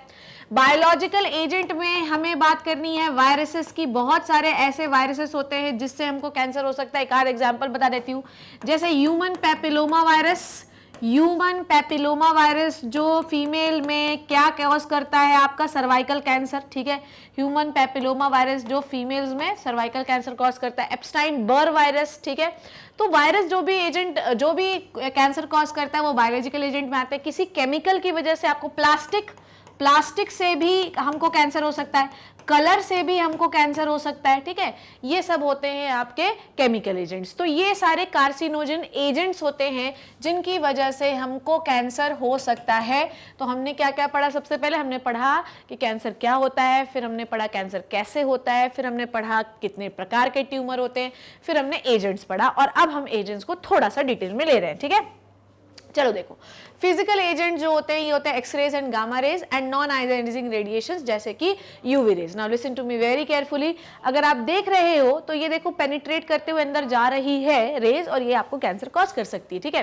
केमिकल एजेंट जैसे कि टोबैको को बेसिकली हम च्यू करते हैं, जैसे कि इसमें आपके वो भी आते हैं बीटल, सुपारी, ठीक है, बीटल्स भी आते हैं, ओके। तो जो लोग भी बहुत ज़्यादा गुटखा खाते हैं, बहुत ज़्यादा स्मोक करते हैं, तो गुटखा खाने से देखो बेसिकली ये काम कैसे करते हैं, आज आपको मैं कुछ चीज़ें सिखाती हूँ। देखो किसी भी चीज़ को कंटिन्यूसली रगड़ने से जो सेल्स होती हैं वो कैंसरस सेल में कन्वर्ट हो जाती हैं, हो सकती हैं, not it is luck by chance, ठीक है। अब कंटिन्यूसली कोई गुटखा चबाएगा, ठीक है, तो क्या होगा, उसकी सेल्स घिसेंगी एंड हो सकता है कुछ समय के बाद उसकी जो नॉर्मल सेल है वो कैंसरस सेल में कन्वर्ट हो जाए। जब हम स्मोक करते हैं तो जो आप टोबैको स्मोक कर रहे हैं तो आपको पता होना चाहिए कि सैकड़ों में प्रेजेंट होते हैं इसके अंदर, स्मोक के अंदर कार्सिनोजन, और ये जाके आपके लंग्स एल्विलाई को ब्लॉक कर देते हैं। और जो स्मोक में इरिटेंट्स होते हैं वो इरिटेंट घिस घिस के एल्विलाई की दीवारों को कठोर करके उन्हें कैंसरस सेल में कन्वर्ट कर देते हैं और आपको लंग कैंसर हो जाता है। समझ में आ गई बात? तो tobacco smoke is a major cause of lung cancer. और देखो नॉर्मल लंग कैसा दिख रहा है और कैंसरस लंग देखो, ठीक है। आगे बात करें, नाउ अल्कोहल भी इसी में आता है। नाउ ये देखो अगर आप तो केमिकल कार्सिनोजेंस देखो किसको किसको क्या होता है, जैसे कि सूट, ठीक है, स्किन और लंग्स को में कैंसर करता है। कोल टार जो कि हम स्मोक से भी लेते हैं, स्किन और लंग्स का कैंसर कॉज करता है। सिगरेट स्मोक लंग्स का कैंसर कॉज करता है क्योंकि इसमें क्या होता है, नाइट्रोसो डाई मिथाइल मिथिलीन, ठीक है। कैडमियम ऑक्साइड प्रोस्टेट ग्लैंड का कैंसर कॉज करता है। एफ्लाटॉक्सिन, ये अर्गोट एफ्लाटॉक्सिन जो हम लोग जिबरलिन में 11th क्लास में आप लोगों ने ग्रोथ हार्मोन्स में पढ़ा होगा इनके बारे में, ठीक है। ये बेसिकली सड़े हुए नट्स में पाया जाता है, इससे भी कैंसर हो सकता है, ठीक है। नट्स मतलब मूंगफली वगैरह में लिवर कैंसर कॉज होता है। मस्टर्ड गैस बहुत इंपॉर्टेंट है, लंग्स में कैंसर कॉज कर सकती है। तो ये सारे केमिकल कार्सिनोजन है जो कि अलग अलग ऑर्गन्स में कैंसर कॉज कर रहे हैं। और आप अगर देखो तो मेजर जो इफेक्टिव एरिया है केमिकल कार्सिनोजन जो इफेक्ट कर रहे हैं वो है स्किन और लंग्स। लंग्स तो मतलब केमिकल जो है नॉर्मली उसे इनहेल किया जाता है, और जो भी चीज़ आप इनहेल करके ले रहे हो उसमें लंग्स ही इफेक्ट होगा, ठीक है। आगे बढ़े और देखो क्या है, nickel and chromium compound lungs को इफेक्ट करते हैं। एस्बेस्टॉस लंग को इफेक्ट करता है। मतलब मैं आपको बता रही हूँ जो भी व्यक्ति, देखो ऑक्यूपेशनल लंग्स डिसऑर्डर आप लोगों ने पढ़े हुए हैं 11th क्लास में।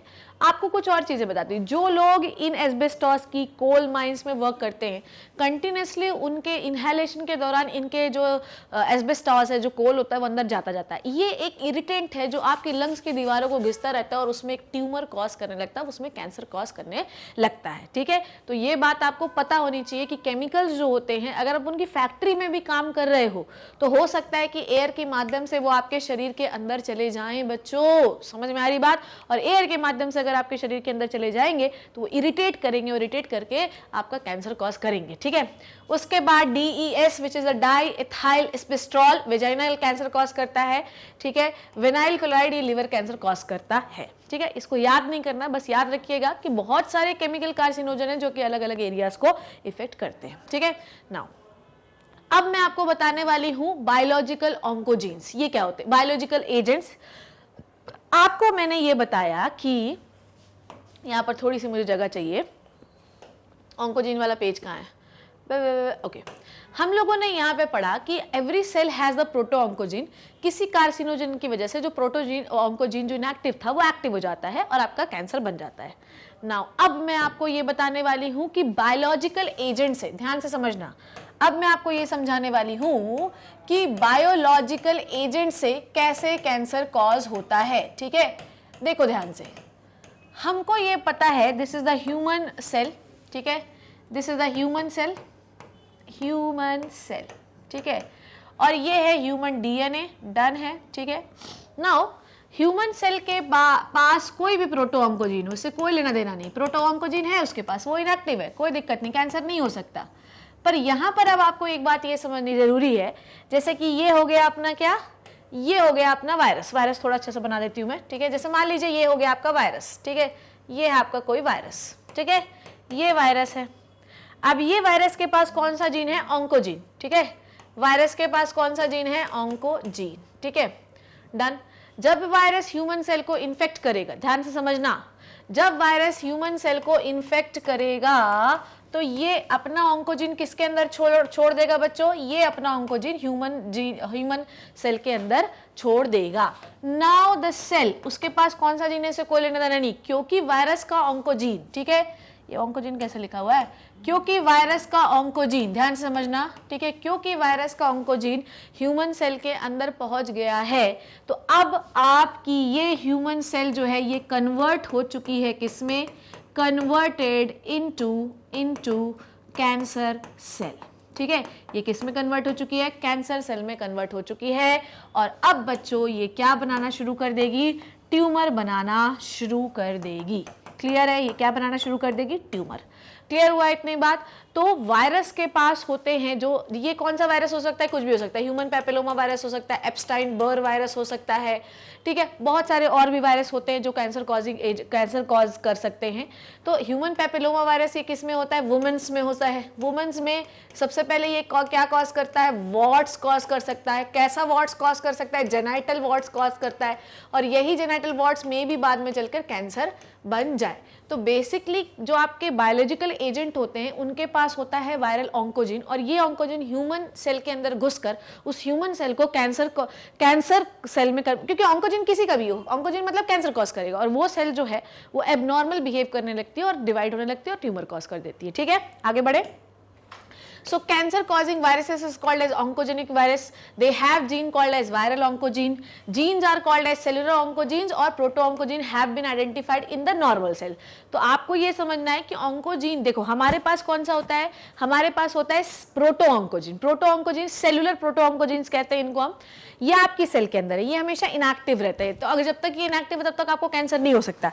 पर due to the exposure of some chemical carcinogen या फिजिकल एजेंट, ये जो प्रोटो-ऑन्कोजीन्स होते हैं ये इनएक्टिव हो जाते हैं, they get converted into the cellular oncogene, और आपका सेल जो है वो कैंसरस ट्यूमर में कन्वर्ट होने लगता है, एबनॉर्मल डिवीजन शुरू कर देता है। अब होता ये है कि अब वायरस आपके सेल के अंदर एंट्री लिया तो वायरस के पास खुद का ऑन्कोजीन है, that is why it is called as viral oncogene, और ये वायरल ऑन्कोजीन जो है ये आपके डीएनए में घुस जाएगा और आपके पूरे सेल्स को कैंसर सेल में कन्वर्ट कर देगा।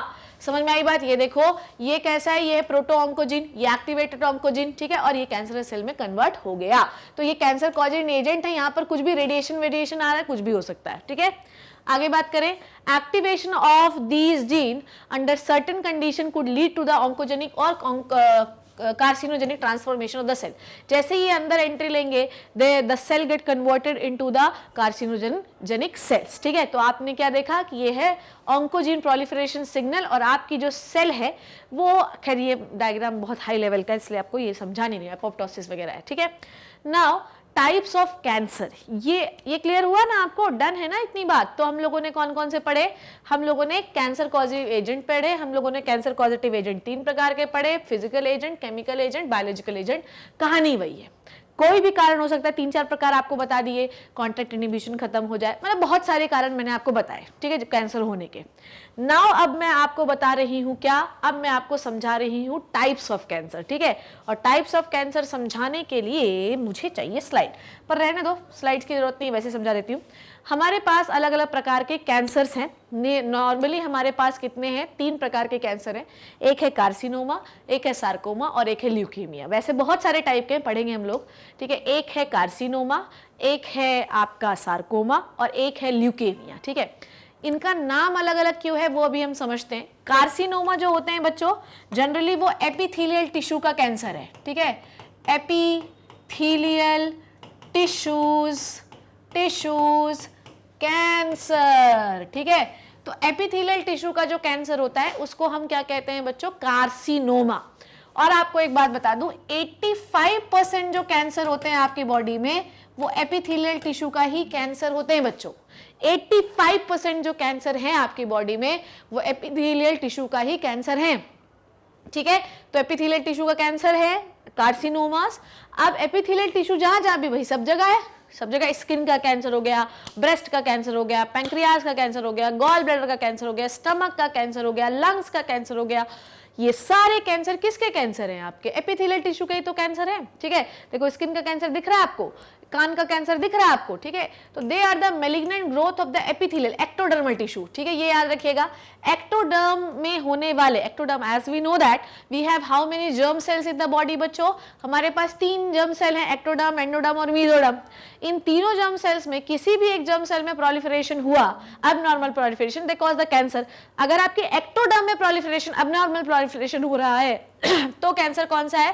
कार्सिनोमा। कौन सा कैंसर है मेरे प्यारे बच्चों? कार्सिनोमा। 85% कैंसर यही होते हैं, ठीक है।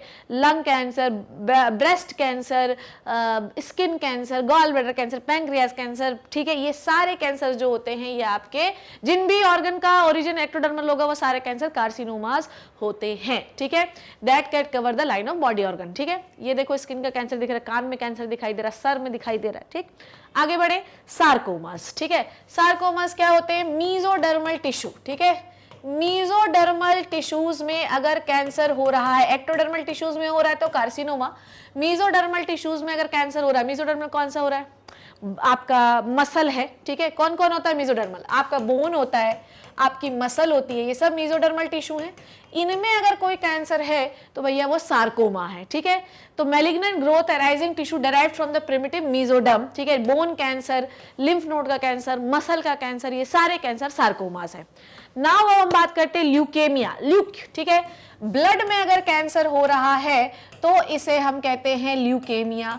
इसमें आपके ब्लड के, देखो अब एक ब्लड कैंसर या बोन मैरो कैंसर, दोनों कैंसर, ठीक है। बोन मैरो कैंसर, ठीक है। अब आपको पता है कि आपके ब्लड में, बोन मैरो में WBC का नंबर पाया जाता है, तो इसमें किसकी एबनॉर्मल ग्रोथ हो रही है बच्चों? देखो कैसे दिख रहा है, चकत्ते चकत्ते, ठीक है।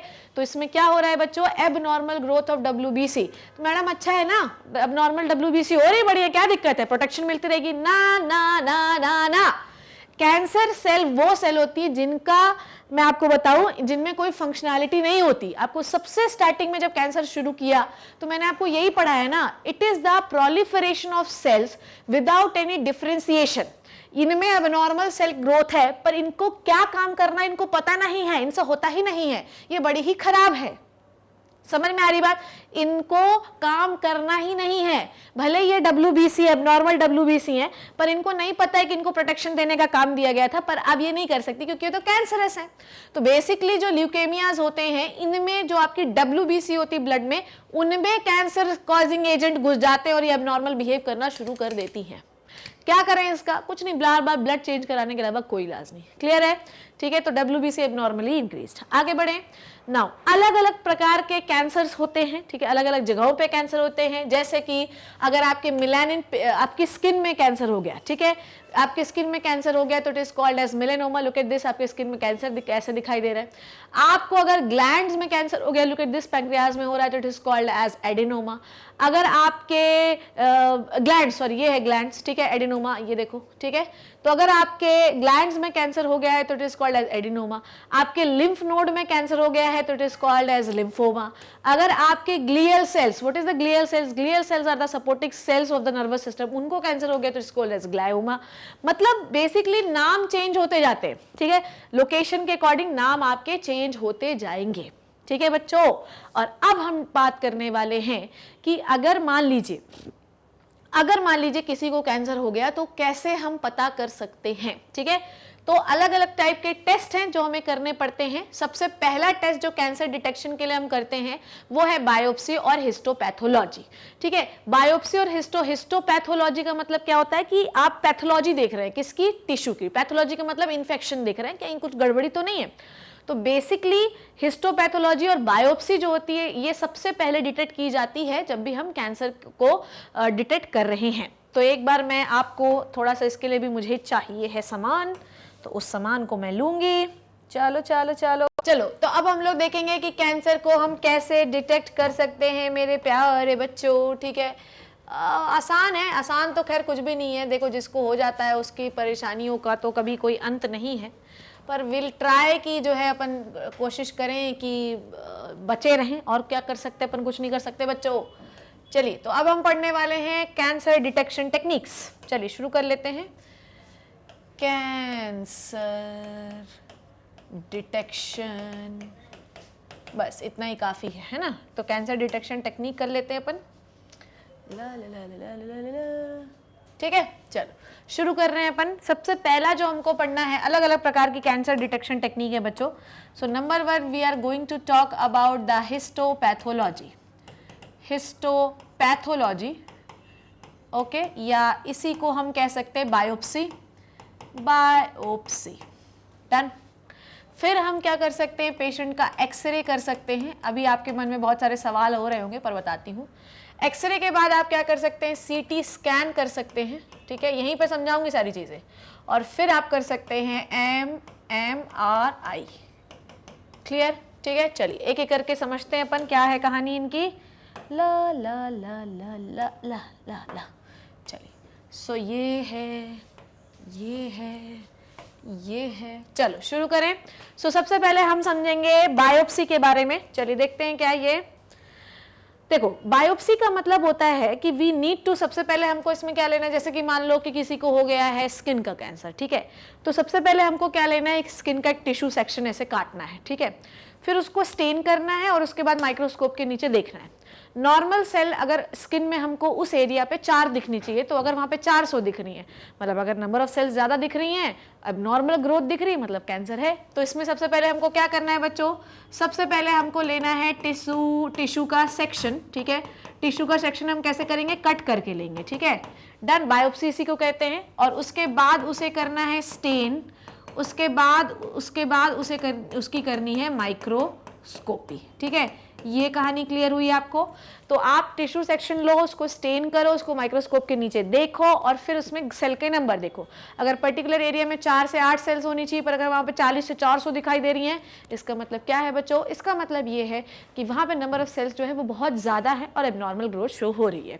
अब बायोप्सी जो होती है वो या तो डायरेक्ट बायोप्सी भी कर सकते हैं हम, ठीक है। डायरेक्ट टिश्यू सेक्शन भी ले सकते हैं हम लोग, डायरेक्ट बायोप्सी भी कर सकते हैं, या तो हम एंडोस्कोपी से भी टिश्यू सेक्शन निकाल सकते हैं। जैसे कि इसका एक एग्जांपल है पैप स्मीयर, ठीक है। पैप स्मीयर में क्या होता है कि सर्वाइकल रीजन के टिश्यूज को एंडोस्कोपी के थ्रू निकाला जाता है, उसके स्टेन करके देखा जाता है, ठीक है। क्लियर। एक्सरे, अब मैम एक्सरे जो है ध्यान से समझना, अभी आप थोड़ी देर पहले ये बोल रही थी कि एक्सरे से जो है वो कैंसर कॉज होता है। अब आप डिटेक्शन में एक्सरे यूज कर रही हो। एक्सरे जो होती है इसमें हमें लो डेंसिटी रेज यूज करना है, ठीक है। लो इंटेंसिटी, डेंसिटी बोल रही, देखो लो इंटेंसिटी रेज यूज करो और ऑब्जर्व करो, ठीक है। ऑब्जर्व करो। नॉर्मली एक्सरेज का इस्तेमाल हम लोग करते हैं, ठीक है। पर अगर हम लोग बहुत ज़्यादा बार एक्सरे कराएंगे तो एक्सरे से भी कैंसर हो सकता है। क्लियर है बात। तो कैंसर का डिटेक्शन भी एक्सरे से होता है और एक्सरे से कैंसर हो भी सकता है। It's all about the intensity. If you are using the high intensity rays in the X ray जो होती है पेनिट्रेटेबल रेज होती है, आयनाइजिंग रेडिएशन होती है, खतरनाक होती है, ठीक है। तो इसलिए हम एक्सरेज को डिटेक्शन के लिए यूज करते हैं पर इंटेंसिटी लो होती है। नाउ सीटी स्कैन क्या होती है बताओ बच्चों। सीटी स्कैन का मतलब होता है कंप्यूटेड टोमोग्राफी, ठीक है। Computed tomography. देखो सब चीज़ हम लोगों ने एक ही स्लाइड में पढ़ ली। कंप्यूटर टोमोग्राफी में हम कौन सी रेज इस्तेमाल करते हैं बच्चों? इसमें भी एक्स रेज इस्तेमाल करते हैं, पर इन दोनों में फ़र्क क्या है? एक्सरे से जो हमें मिलती है वो मिलती है हमेशा 2D इमेज, ठीक है? क्या मिलती है? 2D image. इसका मतलब ये है कि एक्सरे से आप कभी भी आप यू कैन नॉट, यहाँ पे लिखती हूँ, यू कैन नॉट डिटेक्ट, थोड़ा छोटा लिखना पड़ेगा, ठीक है? यहाँ पर हम डीपर टिश्यू का कैंसर नहीं देख सकते। डीपर टिश्यू कैंसर को आप यहाँ पर नहीं देख सकते, ठीक है? क्योंकि इसमें कैसी इमेज बनती? 2D, ठीक है? 2D दिखती, बस ऊपर ऊपर जो होगा वो दिख जाएगा। पर इसमें भी एक्स रेज का इस्तेमाल करते हैं, पर इसमें आपको 3D इमेज मिलती है। कैसी इमेज मिलती है बच्चों? 3D इमेज मिलती है, तो आप इसमें कैंसर्स को आसानी से देख सकते हैं।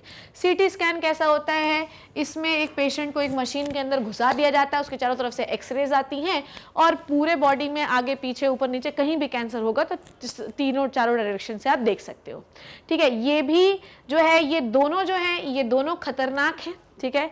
जनरली हम लोग करवा सकते हैं क्योंकि ये इससे तो सस्ता ही होता है, ठीक है? पर अगर मैं बात करूं सबसे, ये नीट 2018 या 17 का क्वेश्चन है बच्चों, ठीक है? ये नीट 2017 या 18 का क्वेश्चन है, मैग्नेटिक रेजोनेंस इमेजिंग, ठीक है? मैग्नेटिक रेजोनेंस इमेजिंग पूरा एक ही स्लाइड में कवर हो गया है, ठीक है? मैग्नेटिक रेजोनेंस इमेजिंग क्या होती है? मैग्नेटिक रेजोनेंस इमेजिंग में हम कोई भी पेनिट्रेटेबल रेज का यूज नहीं करते। इसमें भी आपको 3D इमेज मिलती है, ठीक है? किसकी? ट्यूमर की, कैंसर की। और इसमें 3D इमेज ऑफ ट्यूमर, नहीं तो आप समझो कि ह्यूमन बीइंग का ले रहे हैं, ट्यूमर की। और इसमें हम यूज करते हैं मैग्नेटिक फील्ड का, ठीक है? किसका यूज करते हैं? मैग्नेटिक फील्ड का। अब इससे सवाल ये आया है जो आपको मैं बताने वाली हूँ, सवाल को बिल्कुल ध्यान से समझिएगा, स्टार सवाल है बच्चों, ओहो, ठीक है? देखो ध्यान से, है ना? देखो सॉरी, देखो स्टार लगा रही हूं, सवाल आ चुका है इसलिए बताना जरूरी है, ठीक है? MRI जो होती है ये मोस्ट बेनिफिशियल टेक्निक है कैंसर डिटेक्शन की।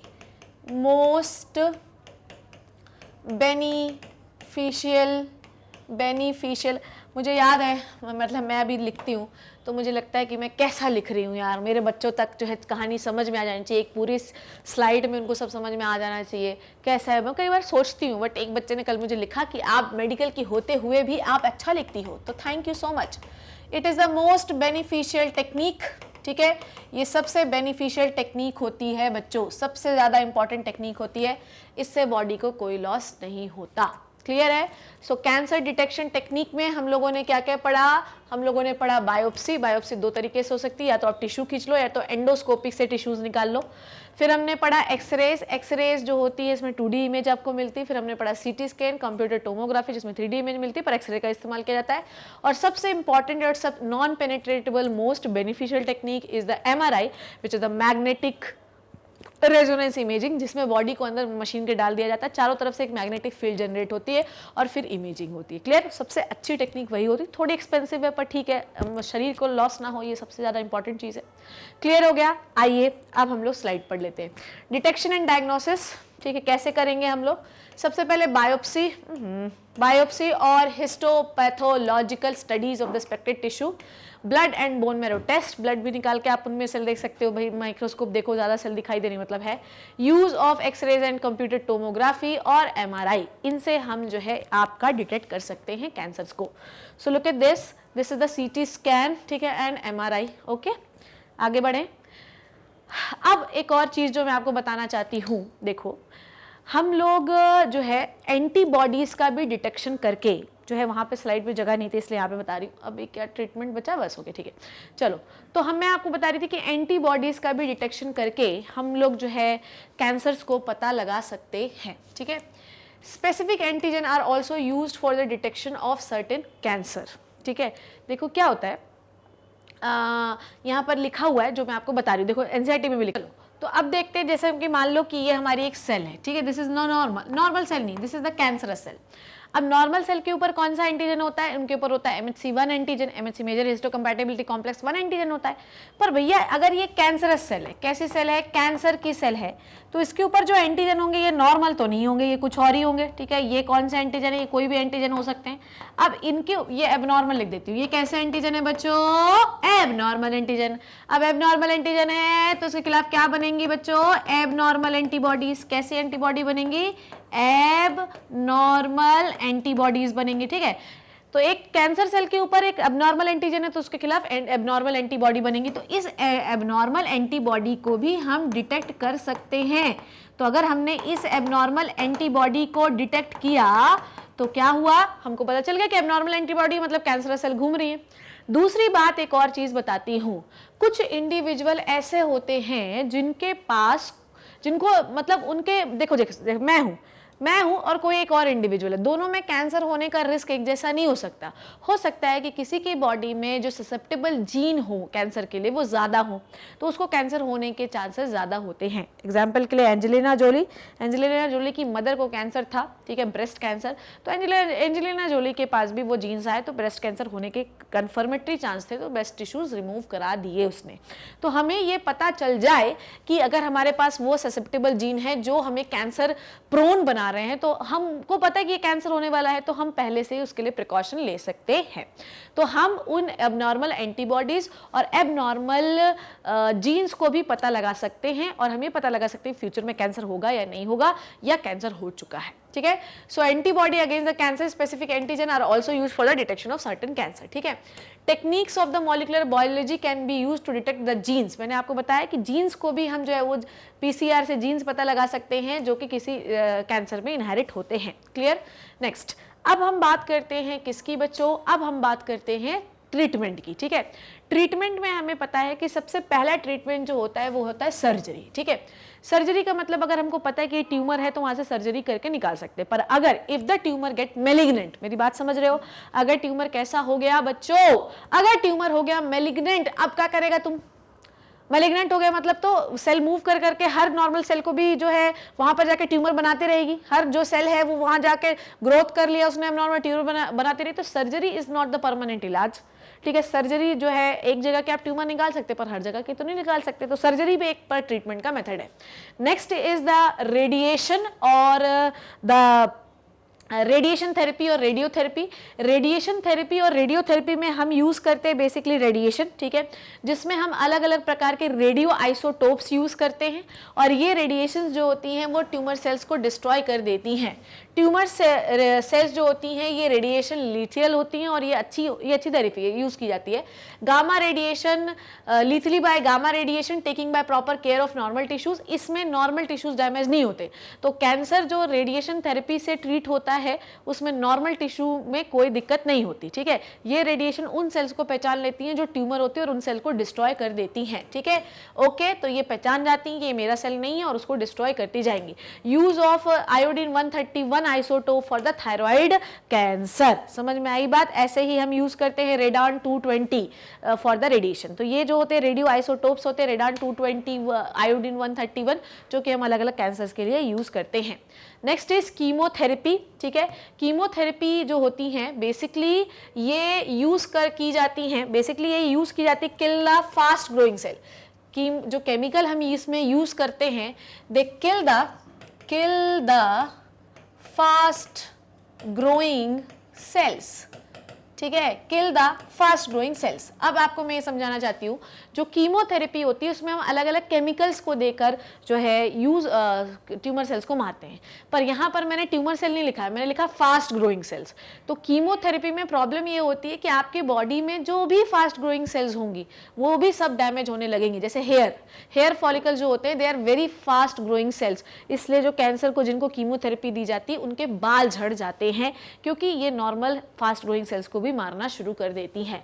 कौन सी ड्रग हम यूज करते हैं, विनक्रिस्टीन एंड विनब्लास्टिन, ठीक है। ये जो है कैथरेंसिस रोजस नाम के प्लांट से निकाली जाती हैं। इसको आपको याद रखना है बच्चों क्योंकि इंपॉर्टेंट है, इसको याद रखिएगा। विनक्रिस्टीन एंड विनब्लास्टिन कैथरेंसिस रोजस नाम के प्लांट से निकाली जाती हैं।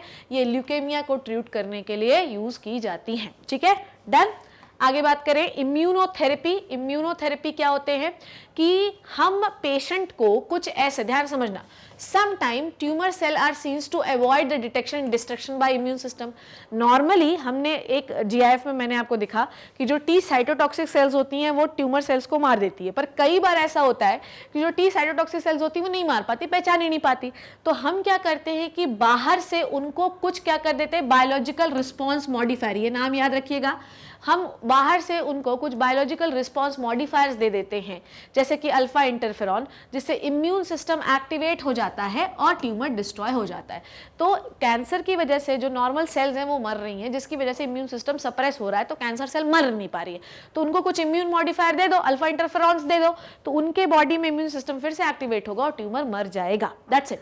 तो ये हुआ इनका ट्रीटमेंट। ट्रीटमेंट में हमने क्या क्या पढ़ा, सर्जरी करवा लो, रेडियोथेरेपी करवा लो, कीमोथेरेपी करवा लो, इम्यूनोथेरेपी करा लो। बहुत सारे कैंसर ऐसे होते हैं जो एक थेरेपी से क्योर नहीं होते, मल्टीपल कंबाइन थेरेपी लेनी पड़ती है। ठीक है, done, we have done with the cancer. Now अब हम एनसीईआरटी पढ़ना शुरू कर रहे हैं। Cancer is one of the dreaded disease of the human being and it is a major cause of death in all over the globe.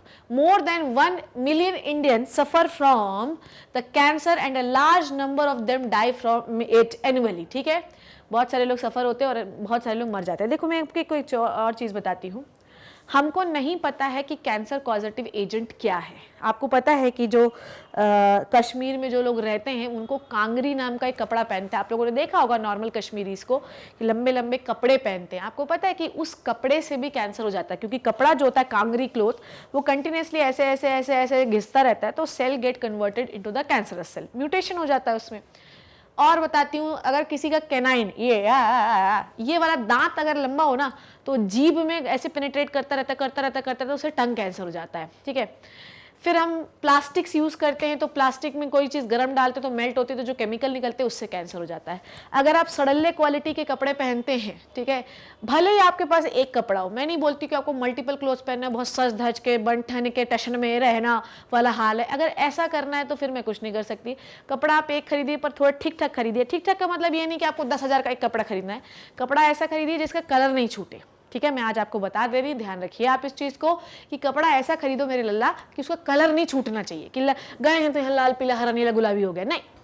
ठीक है, colour नहीं छूटेगा तो हम ये मानते हैं कि डाई अंदर नहीं जाएगी, क्योंकि डाई डिफ्यूज हो जाती है, डाई से भी कैंसर हो सकता है। इसीलिए मल्टीपल इंडस्ट्रीज में करने वाले लोगों, काम करने वाले लोगों को कैंसर हो जाता है। समझ रहे हो बात को मेरी कि नहीं समझे, है ना? तो ये चीज़ हमको बहुत ही विशेष तौर से ध्यान रखनी है कि आप चाहते हैं कि आपको कैंसर नहीं हो तो प्रिकॉशन लो। मतलब देखो, वायरस का हमको नहीं पता शरीर में कब आ जाएगा, कई बार हम कपड़ा वपड़ा भी पहन लेते, ध्यान नहीं रख पाते। पर अगर तुमको पता है कि शराब पीने से कैंसर होता है, टोबैको खाने से कैंसर होता है, सिगरेट पीने से कैंसर हो रहा था, तो मौत के कुएं में गाड़ी चलाने का कोई मतलब है क्या यार? शांति से घर पे बैठो ना यार, क्या तुम्हें इतना जो है चुल्ला है दारू पीने का, शराब पीने का? तो भैया इस चीज़ को हमको याद रखना है कि मौत के कुएं में गाड़ी नहीं चलानी है अपने को। ठीक है, आगे देखते हैं। ठीक है, the mechanism that underlie development of cancer and oncogenic transformation of cells, its treatment and control have been some of the most intense area of the research in biology and medicine. ठीक है, आगे बढ़ते हैं। In our body cell growth and differentiation is highly controlled, ठीक है, and very regulated.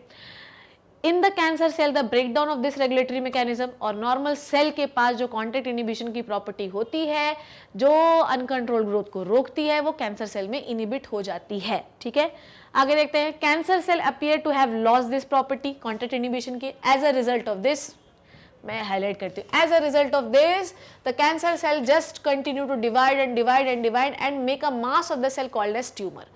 Tumour can be of two type, malignant and benign. Benign tumour जो होते हैं ये do not spread and they always confined to their original location, वो वहीं पे रहते हैं। ठीक है, एनसीईआरटी रीड कर रहे हैं हम लोग, ओके। और इनमें थोड़ा बहुत डैमेज होता है, ज़्यादातर ये डैमेज और खतरनाक नहीं होते। मेलिग्नेंट ट्यूमर क्या होते हैं? Malignant on the other hand the mass of proliferating cells called as neoplastic, याद रखिएगा, mass of proliferating cells, neoplastic or tumor cell. These cells grow very rapidly, invade and damage the surrounding normal tissue. As these cells actively divide and grow, they also starve. Divide हो रही हैं तो ये दूसरों का खाना खा लेती हैं and they make the starve to normal cells and they are competing for the nutrient जो कि लड़ाई होगी ना, मुझे दे दे मुझे दे दे। Cell sloughed off from tumour, tumour से कुछ सेल्स झड़ेंगी, वो ब्लड में आएंगी और लिम्फ में आएंगी और फिर वो अलग अलग जगहों पे जाके लॉक्ड हो जाएंगी, वहाँ पे सेटल हो जाएंगी और नया ट्यूमर बनाएंगी। इस प्रोसेस को हम कहते हैं metastasis. It is the most fear property of the malignant tumour. बेटा ये लाइन याद रखना क्योंकि ये नीट में पूछी जाती है। It is the most feared property of the malignant tumour. जब तक वो एक जगह पर है तब तक सही है, पर अगर ये भल्लाल देव इधर उधर घूमना शुरू किया तो माहेश्मती की पूरी सेना को नष्ट कर देगा। और माहेश्मती कौन है? हमारे बॉडी के ऑर्गन्स। ठीक है, आगे बात करें। Cause of cancer, transformation of new cell into the cancerous neoplastic cell may be induced by the physical, chemical और biological agent। ठीक है, इन्हें हम कार्सिनोजन कहते हैं। फिजिकल एजेंट हैं एक्सरेज और आपके गामा रेज, और नॉन आयनाइजिंग रेडिएशन जो होते हैं यूवी रेज, जो कि डीएनए को डैमेज करते हैं। और डीएनए गड़बड़ हो गया तो जो सेल है वो अब नॉर्मल रही नहीं, वो अब नॉर्मल हो गई तो अब नॉर्मल डिवीजन करना शुरू करेगी। The chemical carcinogen present in tobacco smoke have been identified as a major cause of the lung cancer. ठीक है, जो टोबैको जो आपका स्मोक है वो मेजर कॉज है लंग कैंसर का। ठीक है, बहुत सारे वायरसेस जो होते हैं वो कॉज कर सकते हैं कैंसर, जैसे कि ऑन्कोजेनिक वायरसेस, इनके पास वायरल ऑन्कोजीन होता है। Several genes called as cellular oncogene और proto oncogene have been identified in the normal cell when they activated in certain condition they cause the cancer. ठीक है, which leads to the oncogenic transformation of the cell. आगे बढ़ें, cancer detection and diagnosis कैसे करेंगे। Early detection of cancer is essential and it allows the disease to be treated successfully in many cases. Early detect हो जाएगा तो बच जाओगे। Cancer detection is based on biopsy. पहला मैंने आपको यही पढ़ा है, बायोप्सी से हो सकता है, जिसमें हम टिश्यू लेते हैं और माइक्रोस्कोप के नीचे देखते हैं। बोन मैरो ब्लड टेस्ट से भी पता चल जाता है, ब्लड में अगर एबनॉर्मल सेल दिख रही मतलब कैंसर है। ठीक है, cell count of in the case of leukaemia, leukaemia में हम WBC का नंबर ही काउंट करते हैं, ज्यादा नंबर है मतलब ल्यूकेमिया है। In biopsy a piece of suspected tissue cut into the thin section, tissue को काटो थिन सेक्शन में, उसको स्टेन करो और माइक्रोस्कोप के नीचे देखो, इसे कहते हैं हिस्टोपैथोलॉजिकल स्टडी। ठीक है, जो पैथोलॉजिस्ट ही करेगा। और बहुत सारी टेक्निक जैसे कि एक्सरे, CT स्कैन, MRI भी बहुत यूजफुल होती हैं कैंसर डिटेक्ट करने में, अगर हम इंटरनल ऑर्गन की डिटेक्शन कर रहे हैं तो कैंसर की। ठीक है, कंप्यूटेड ट्यूमोग्राफी में हम यूज करते हैं आपके एक्सरे, जिसमें हम 3 डायमेंशनल व्यू, एक एक लाइन।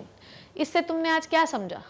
इससे तुमने ये समझा कि शिप्रा मैम ने अगर पढ़ा दिया है और अगर NCERT नहीं भी पढ़ा रही है वो, तो शिप्रा मैम ने सब तुम्हारा कवर कर दिया यार, है ना। ये बात आपको पता होनी चाहिए, एक एक लाइन, एक एक शब्द, एक एक अक्षर का कंप्लीट है यार। मक्खन मक्खन लग रहा होगा। ठीक है, और इससे हम इंटरनल ऑर्गन ऑब्जेक्ट को पता लगा सकते हैं। MRI uses strong magnetic field and non ionising radiation, जिससे हम एक्यूरेट डिटेक्शन कर सकते हैं pathological and physiological changes in the living tissues. MRI is the most appropriate technique. Antibodies जो कैंसर सेल्स के अगेंस्ट बनती हैं ब्लड में, उनको भी हम डिटेक्ट कर सकते हैं। ठीक है, और बहुत सारी बॉडी मॉलिकुलर टेक्निक्स जो होती हैं, PCR पॉलीमरेज चेन रिएक्शंस जो होती हैं, इनसे हम उन जीन्स को भी डिटेक्ट कर सकते हैं जो हमें जन्म जो है प्रोजेनी बोल रही हो, माँ बाप से मिले, और अगर उनको कैंसर है तो हमको हो सकता है अगर हमारे पास वो जीन हो तो उन जीन को भी हम डिटेक्ट कर सकते हैं। Identification of such gene which predispose an individual to certain cancer may be very helpful in the prevention of cancer। अगर हमको पता है कि वो जीन आएगा तो भैया प्रिवेंशन लो उसका। ठीक है, Such individual may be advised to avoid the exposure of particular carcinogen। तब तुमको पता है तुम्हारे पास जीन है, ऊपर से जाकर तुम मौत के कुएं में तुमको कार चलाना है तो मत करो ना, सिगरेट मत पियो यार, दारू मत पियो, थोड़ा सा सब्र करो। तो तुमको पता है कि तुमको ये कैंसर होने वाला है, तुम्हारे पास वो जीन है, तो ये सब नहीं करना चाहिए। ठीक है, ओके डन है इतनी बात। आई होप कि यहाँ पर कंप्लीट हो गया। ट्रीटमेंट देखते हैं, ट्रीटमेंट देख लीजिए NCERT से क्या बोलती है। The common approaches for the treatment of cancer are the surgery, radiation therapy, immunotherapy. Radiotherapy में हम क्या करते हैं, रेडिएशन फेंकते हैं जिसमें आइसोटोप्स भेजते हैं, जैसे मैंने आपको 2 बताया, रेडॉन 230, 220 और 131 आयोडीन। ठीक है, जिसमें हम क्या करते हैं, रेडिएशन थेरेपी सबसे अच्छी होती है, इसमें नॉर्मल टिश्यू का लॉस नहीं होता। कीमोथेरेप्टिक एजेंट में मैंने आपको बताया 2 एजेंट्स बताए आपको, ठीक है, जो कि कैथरेंसिस रोजेस से निकाले जाते हैं, कुछ ट्यूमर्स को मारने के लिए यूज किए जाते हैं। मेजॉरिटी ऑफ ड्रग्स जो हमने ड्रग्स के बारे में पढ़ा, ठीक है, विनक्रिस्टीन के बारे में, तो विनक्रिस्टीन वगैरह के बारे में, तो ये ड्रग्स जो होते हैं नॉर्मल टिश्यूज को भी मारने लग जाते हैं। ठीक है, बहुत सारे कैंसर्स को हम रेडियोथेरेपी, सर्जरी और कीमोथेरेपी तीनों को मिलाकर ट्रीट करते हैं। ओके, ट्यूमर सेल्स जो होते हैं कहाँ था, tumour cell have been shown to avoid detection and destruction by the immune system. Tumour cell जो छूट जाते हैं क्योंकि भाई मर रहा है, इम्यून सिस्टम डैमेज हो रहा है, तो वो नहीं डिटेक्ट कर पाता और वो बढ़ती जाती हैं। तो पेशेंट को बाहर से हम कुछ इम्यून मॉडिफायर्स देते हैं, रिस्पॉन्स इम्यून सिस्टम मॉडिफायर्स या biological response modifier, alpha interferon, जो आपके इम्यून सिस्टम को एक्टिवेट करते हैं, ज़्यादा सेल्स बनवाते हैं, टी साइटोटॉक्सिक सेल, और ट्यूमर को मरवाते हैं। ठीक है डन बच्चों। तो आज एनसीईआरटी पढ़ के आपको कैसा लगा, एनसीईआरटी पढ़ के आपको कैसा लगा वो मैं अब आपको बताती हूँ। एनसीईआरटी की एक एक लाइन, एक एक शब्द, इवन प्रोटोऑन्कोजीन कैसे एक्टिवेट हुआ, एक एक लाइन एडवांस लेवल पे जा जाके हम लोगों ने पढ़ा, हम लोगों ने नोट्स बनाए, हम लोगों ने क्लास नोट्स बनाए, एनसीईआरटी की एक एक लाइन के नोट्स बनाए। ठीक है, कोई चीज़, कोई शब्द ऐसा था जो शिप्रा मैम ने छोड़ दिया? नहीं छोड़ा, मुझे पता है यार। ठीक है, और आपको पता है कि आपका नीट का सवाल, आपके स्कूल का सवाल, दुनियादारी का सवाल जो मैंने पढ़ा वहीं से पढ़ाया, वहीं से आएगा और कहीं से नहीं आएगा यार, गारंटी है मेरी। और क्या बोलूं इससे ज्यादा। तो आज आपने एक बहुत ही इंपॉर्टेंट टॉपिक कवर किया है बच्चों, जो कि है कैंसर। बचिए, जब आपको पता है कि ये करने से कैंसर हो सकता है, मत करिए ना, स्टील का इस्तेमाल करिए, मत यूज करिए जो है निर्लेप और इनका क्या नाम है, नॉन स्टिक पैन्स का मत इस्तेमाल करिए, इस्तेमाल करिए स्टील का इस्तेमाल करिए, तांबे का इस्तेमाल करिए, कांसे का इस्तेमाल करिए। ठीक है, मत करिए यूज प्लास्टिक का, क्यों करते हैं? ठीक है, मत करिए, स्टील का इस्तेमाल करिए। कोई शर्म थोड़ी है स्टील का डिब्बा स्कूल ले जाने में, यार ले जाओ यार, हम भी लेके आते हैं, तुम भी लेके आओ, और नेशन को इस चीज के लिए अवगत कराओ कि कैंसर किससे हो जाएगा हमको पता नहीं है बच्चों। समझ में आ रही है बात? इवन जो इंक भी लेते हैं वो भी कार्सिनोजेनिक हो सकती है, तो पेन को ऊपर से पकड़ा करिए। तो आज हमने पढ़ा कैंसर क्या होता है, कैसे होता है, क्या मैकेनिज्म है, क्या ट्रीटमेंट है, क्या डायग्नोसिस है। आपको बहुत मजा आया होगा, ये मेरी गारंटी है। अगर आप इसी तरीके से मजा चाहते हैं मेरे लेक्चर्स में, विजिट करिए वेबसाइट में सब कुछ अरेंज मैनर में मिलता है। क्लास 12 पे जाइए, फोटो पे क्लिक करिए, सारे मेरे चैप्टर वाइज, तुमको पता है कि कॉमन प्लेलिस्ट बनी हुई है, पहले ही बता दे रही हूँ, एक कॉमन प्लेलिस्ट बनी हुई है जिसमें सारे लेक्चर डले हुए हैं, और चैप्टर वाइज भी प्लेलिस्ट डली हुई है। आपको क्या टाइप करना है, चैप्टर का नाम टाइप करो, मैग्नेट ब्रेन्स टाइप करो, शिप्रा मैम टाइप करो, पूरी प्लेलिस्ट आ जाएगी। क्या करोगे, पहले चैप्टर का नाम टाइप करो, human health and disease, magnet brain, Shipra ma'am, आ जाएंगी वो प्लेलिस्ट में, सारे लेक्चर अरेंज है, देख लो। तो चैप्टर वाइज भी प्लेलिस्ट बनवाई है, और पूरे मतलब क्या कहते हैं, पूरा प्लेलिस्ट पूरे चैप्टर्स की, मतलब पूरे लेक्चर्स की बनी है। तो आपको जो देखना है वो देख सकते हो, और इंजॉय करो लेक्चर में, यही चाहती हूँ। दूसरों को ज्ञान बांटो, खुद होशियार बनो, और इतने होशियार बनो कि नीट में सिलेक्ट हो जाओ, डॉक्टर बन जाओ, मेरा नाम रोशन करो। See you in the next amazing lecture मेरे प्यारे बच्चों, तब तक thank you so much and bye bye.